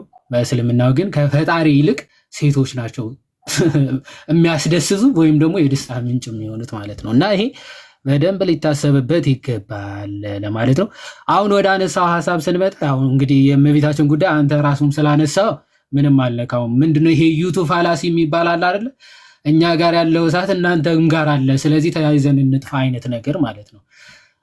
ሲጀመር የሚነሳው አርጊመንት ምንድነው? ቀደም አኬም እንዳለው አንድ ይሄንን ሀሳብ ሶርስ ወይም ደግሞ ገላጩ ፈጣሪ ነው ተብሎ ነው። ኦኬ የመሐመድ ለየት የሚያደርገው ፈጣሪ የፈቀደው ፈጣሪ ያዘዘው ትምህርት መሆኑ ነው። ኦኬ ፈጣሪ ያዘዘውና ያስተማረው ትምህርት መሆኑ የት ነው ያስተማረው ፈጣሪ የሚል ሰው ሊኖር ይችላል አይደል? በሱረቱል ጠለቅ ወይም ደግሞ የፍቺ ምዕራፍ የሚባል አለ በእስልምናው። እዛ ክፍል ላይ ሴቶች እሺ አንዴ ማስረጃ ከፍቼ ቶሎ ብዬ የተወሰኑ ነገሮች አሳይቼ አኬ ጠቅልሎ እንወጣለን። ነገ እሑድ ስለሆነ ሱራ 65 ይቻላል። ሪያክት እያደረጉ መቀጠል እንችላለን። እሺ ሱራ 65 ላይ ምን ብሎ አላህ ያዛል ለሙስሊሞች ማለት ነው ስለ መፋታት። ሱረቱል ጠለቅ ማለት የፍቺ ምዕራፍ ማለት ነውና ሴቶች እንዴት መፋታት እንዳለባቸው ወይም ደግሞ የመፋታትን ህግ የሚያስቀምጥበት ምዕራፍ ነው ማለት ነው። ስለዚህ ማን ናቸው መፍታት የሚችሉት ወይም ደግሞ መፋታት ካለባቸው እንዴት ነው መፋታት የሚችሉት የሚለውን የሚናገር ክፍል ነው። ቁጥር 4 ላይ እንዲህ ይላል፣ እኒያም ከሴቶቻቸው ከአደፍ ያቋረጡ ወይም ደግሞ በዕዳቸው ህግ ማለት ነው ብትጠራጠሩ ዕዳቸው 3 ወር ነው ይላል። ለምሳሌ አደፍ ያቋረጡ ሴቶች አሉ አይደለ? ለምሳሌ እድሜያቸው የሆነ ከስንት ነው ከ35 ዓመት በላይ ምናምን ሲሆኑ ያቆማሉ አይደለ? ፔሪድ ማለት ልክ እንደዚያ እነዛ ያቋረጡ ሴቶች ከሆኑ ስትፈቷቸው በምን አይነት መልክ ነው የምትፈቷቸው የሚለው ያው ከተፋቱ ከ3 ወር በኋላ ማግባት ይችላሉ። ፈታሃቸው ከዛ ከ3 ወር በኋላ ሊያገቡ ይችላሉ። ፔሪዳቸው ቼክ ተደርጎ ማለት ነው። የምርም በእድሜ ምክንያት 45 ሶሪ የምርም በእድሜ ምክንያት ነው ፔሪዳቸው የቆሙ ወይስ አርግዘውና እንዳይሆን የሚለውን ቼክ አፕ ለ3 ወር ይሰጣቸውና ከዛ በኋላ ካላረገዙ ማግባት ይችላሉ ማለት ነው። ሁለተኛው እነዚያ ገና አደፍን ያላዩት እነዚያም እድሜያቸው 3 ወር ነው ይላል። እነዚህ ደግሞ ገና ህፃናት ሆነው ፔሪድ ማየት ያልጀመሩ ሴቶች እስከሆኑ ልንፈታቸው ከፈለግን ወይም ደግሞ ልትፈቷቸው ከፈለጋችሁ እነሱም 3 ወር ቆይታችሁ ምን ትሏቸዋላችሁ? ትፈቷቸዋላችሁ ይላል። ኦኬ እንዴት? ምክንያቱ ህፃን ነች፣ ፔሪድ አላየችም፣ ግንኙነት እያደረጉ ቆዩ። ከዛ ሊፈታት ፈለገ። ፈቷ 3 ወር መቆየት አለባት። ምክንያቱ በዛ ሰዓት ፔሪድ ጀምራ ጸንሳ ምናምን እንዳይሆን ቼክ ለማድረግ ማለት። ካላየች ምናምን ስቲል አሁንም ከ3 ወር በኋላ ግን ድጋሜ ሌላ ሰው ልታገባ ወይም ደግሞ ማግባትም ትችላለች ማለት ነው። እርጉዞች ከሆኑ እርግዝናቸው እስኪያልቅ ድረስ ወይም ደግሞ እስኪወልዱ ድረስ ነው የሚል ህግ ትመለከታላችሁ። እዚህ ጋር ኢዳቸውን ወይም ደግሞ ኢዳ ይሄ ገና አደፍን ያላዩ የተባሉት አንዳንዶቹ ሙስሊሞች ምን ለማለት ይሞክራል? አይ ይሄ እኮ የተባለው በበሽታ ምክንያት እድሜያቸው ራሱ ደርሶ ያማያዩ ሊሆኑ ይችላሉ እንደዛ እያለ ነው ለማለት ይሞክራል። የትኛውም ተፍሲር ተመልከት በዚህ ጉዳይ ተስማምተ ባይዘው ሁሉም ተፍሲሮች ሲያብራሩ ተስማምቶ አያውቁም። ባይዘው አንዱ ሌላ ቢል አንዱ ምናምን ይላሉ፣ ከዛ የተመቻቸው ይመርጣሉ። በዚህ ጉዳይ ግን ሁሉም ተፍሲሮች ማለት ነው ተመሳሳይ ሐሳብ ነው የሚያስቀምጡት ማለት ነው። ለምሳሌ ኢብኑ አባስ አለ፣ እዚህ ጋር አልጀላለይን አለ፣ ኢብን ከሲር አለ። ሶስቱም ምንድነው የሚሉት? ኦኬ ገና አደፍን ያላዩ የተባሉት እነማን ናቸው ተብሎ ሲጠየቅ መሐመድ ምን አለ? ዞስ እዚህ ጋር ለምሳሌ አልጀላለይን የሚታያቸው ከሆነ አላቅም፣ እዚህ ጋር ይላል those who have not yet menstruated because of young age ይላል።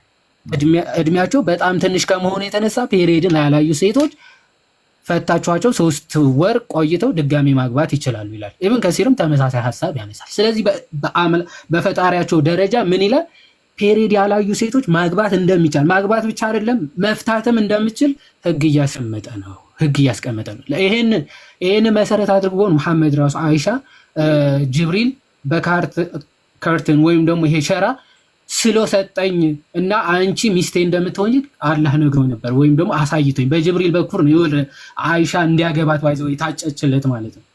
እዚህ ፐርፐዝሊ በፈጣሪ የታዘዘ ትእዛዝ ነው በእስልምናው ሲሆን ማለት ፈጣሪ እንዴት ገና የወር አበባ ማየት ያልጀመረችን ህፃን ልጅን ኦኬ አያገባ ብሎ ኦርደር በቃ በስዕል አቅርቦለት ሊያቀርብ ይችላል።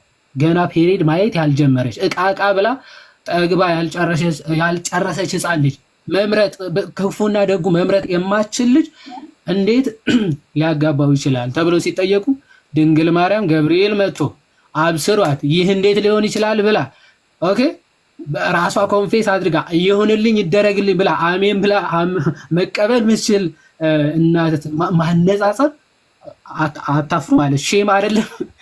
ሼም አይደለም? አይሻ እኮ አታውቅም፣ ምንም የምታውቀው ታሪክ የለም። ኦኬ እሷ እቃቃዋ ነው የምታውቀው፣ መሐመድ እንዳገባት ነው የሚያውቀው። እና ጭራሽ ረስታው ከጓደኞቿ ጋር እቃቃ የምትጫወት ህፃን ልጅ እሱ ራሱ አግብቷት ሄዶ ወስዷት ማለት ነው። እቃቃ ትጫወታለች እሱ ማስረጃ። ኦኬ በማስረጃ እናሳይ። እሺ እንዲህ ይላል አኔ እሺ ማስረጃውን ልክፈት። እሺ እስከምከፍት ድረስ ሰው እያየን ያለ ነው ጋይዝ። ሙሐመድ እንግዲህ አይሻ የምትባልን እህት እንደዚህ አግብቶ ነበረ እና በልጅነቱ አግብቷት ስለነበረ ለዚህ ጉዳይ አንዳንድ ትችቶች ሲደርስባቸው ከማን ጋር እያነጻጸሩ ነው አልኳችሁ? ቅዱስ ዮሴፍና ወላዲተ አምላክ መካከል ያለው ግንኙነት ልክ እንደዛ እንደሆነ አስመስለው ያልተገባ ነገርን በእመቤታችን ላይ በቅዱስ ዮሴፍ ላይም ሲናገሩ ይሰማሉ። ይህ ያልተገባ ነገር ነው። ከመጽሐፍት ላይ ያላገኙትን ነው እንደዚህ በዛ መልኩ ለማስቀመጥ የሚሞክሩት እና ሰው ምን እያልኳችሁ ነው? የምር ለንጽጽር የሚበቃ ነገር ነው ወይ የሚለውን እንድታውቁት እንድትረዱት የአይሻን ነገር በደንብ ተረዱት ማለት ነው። አሁን ዮሐድ እያሳየን ያለው እሱ ነው። ራሱ ፈጣሪ ነው አንደኛ አይሻን የመረጠው ለመሐመድ ከፈጣሪ ዘንድ የተመረጠችለት ሆናለች። ስትመረጥለት ደግሞ አይሻ ደግሞ ገና አቃቃ የምትጫወት አሻንጉሊት ያላት በአሻንጉሊት የምትጫወት ልጅ ነበረች። የ9 ዓመት ልጅ የ7 ዓመት የ6 ዓመት ልጅ እያለች አገባት። በ9 ዓመት ደግሞ የኮንሱሜሽኑ ነው። የ9 ዓመት ህፃን ልጅ እያለች አሻንጉሊት በምትጫወትበት ሰዓት ወደ አልጋ ላይ ይዟት ወጥቷል የሚል ትችት ይቀርባል። ስለዚህ አሁን ትችቱን መጀመሪያ መረዳት አለብን። እነሱ እንዴት ከመሬታችን ጋር እንዳገናኙት እንድትረዱ ማለት ነው። እና እስቲ ትችቱን በደንብ ለመረዳት እሱን እየነገረን ያለው ያሳየን።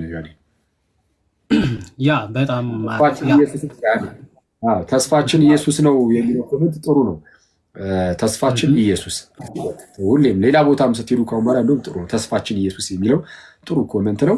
ፕላስ ደግሞ ቅድም ዮሐዴን 100 ሺህ የማስገባት ቻሌንጅ ስትሉ ነበረ፣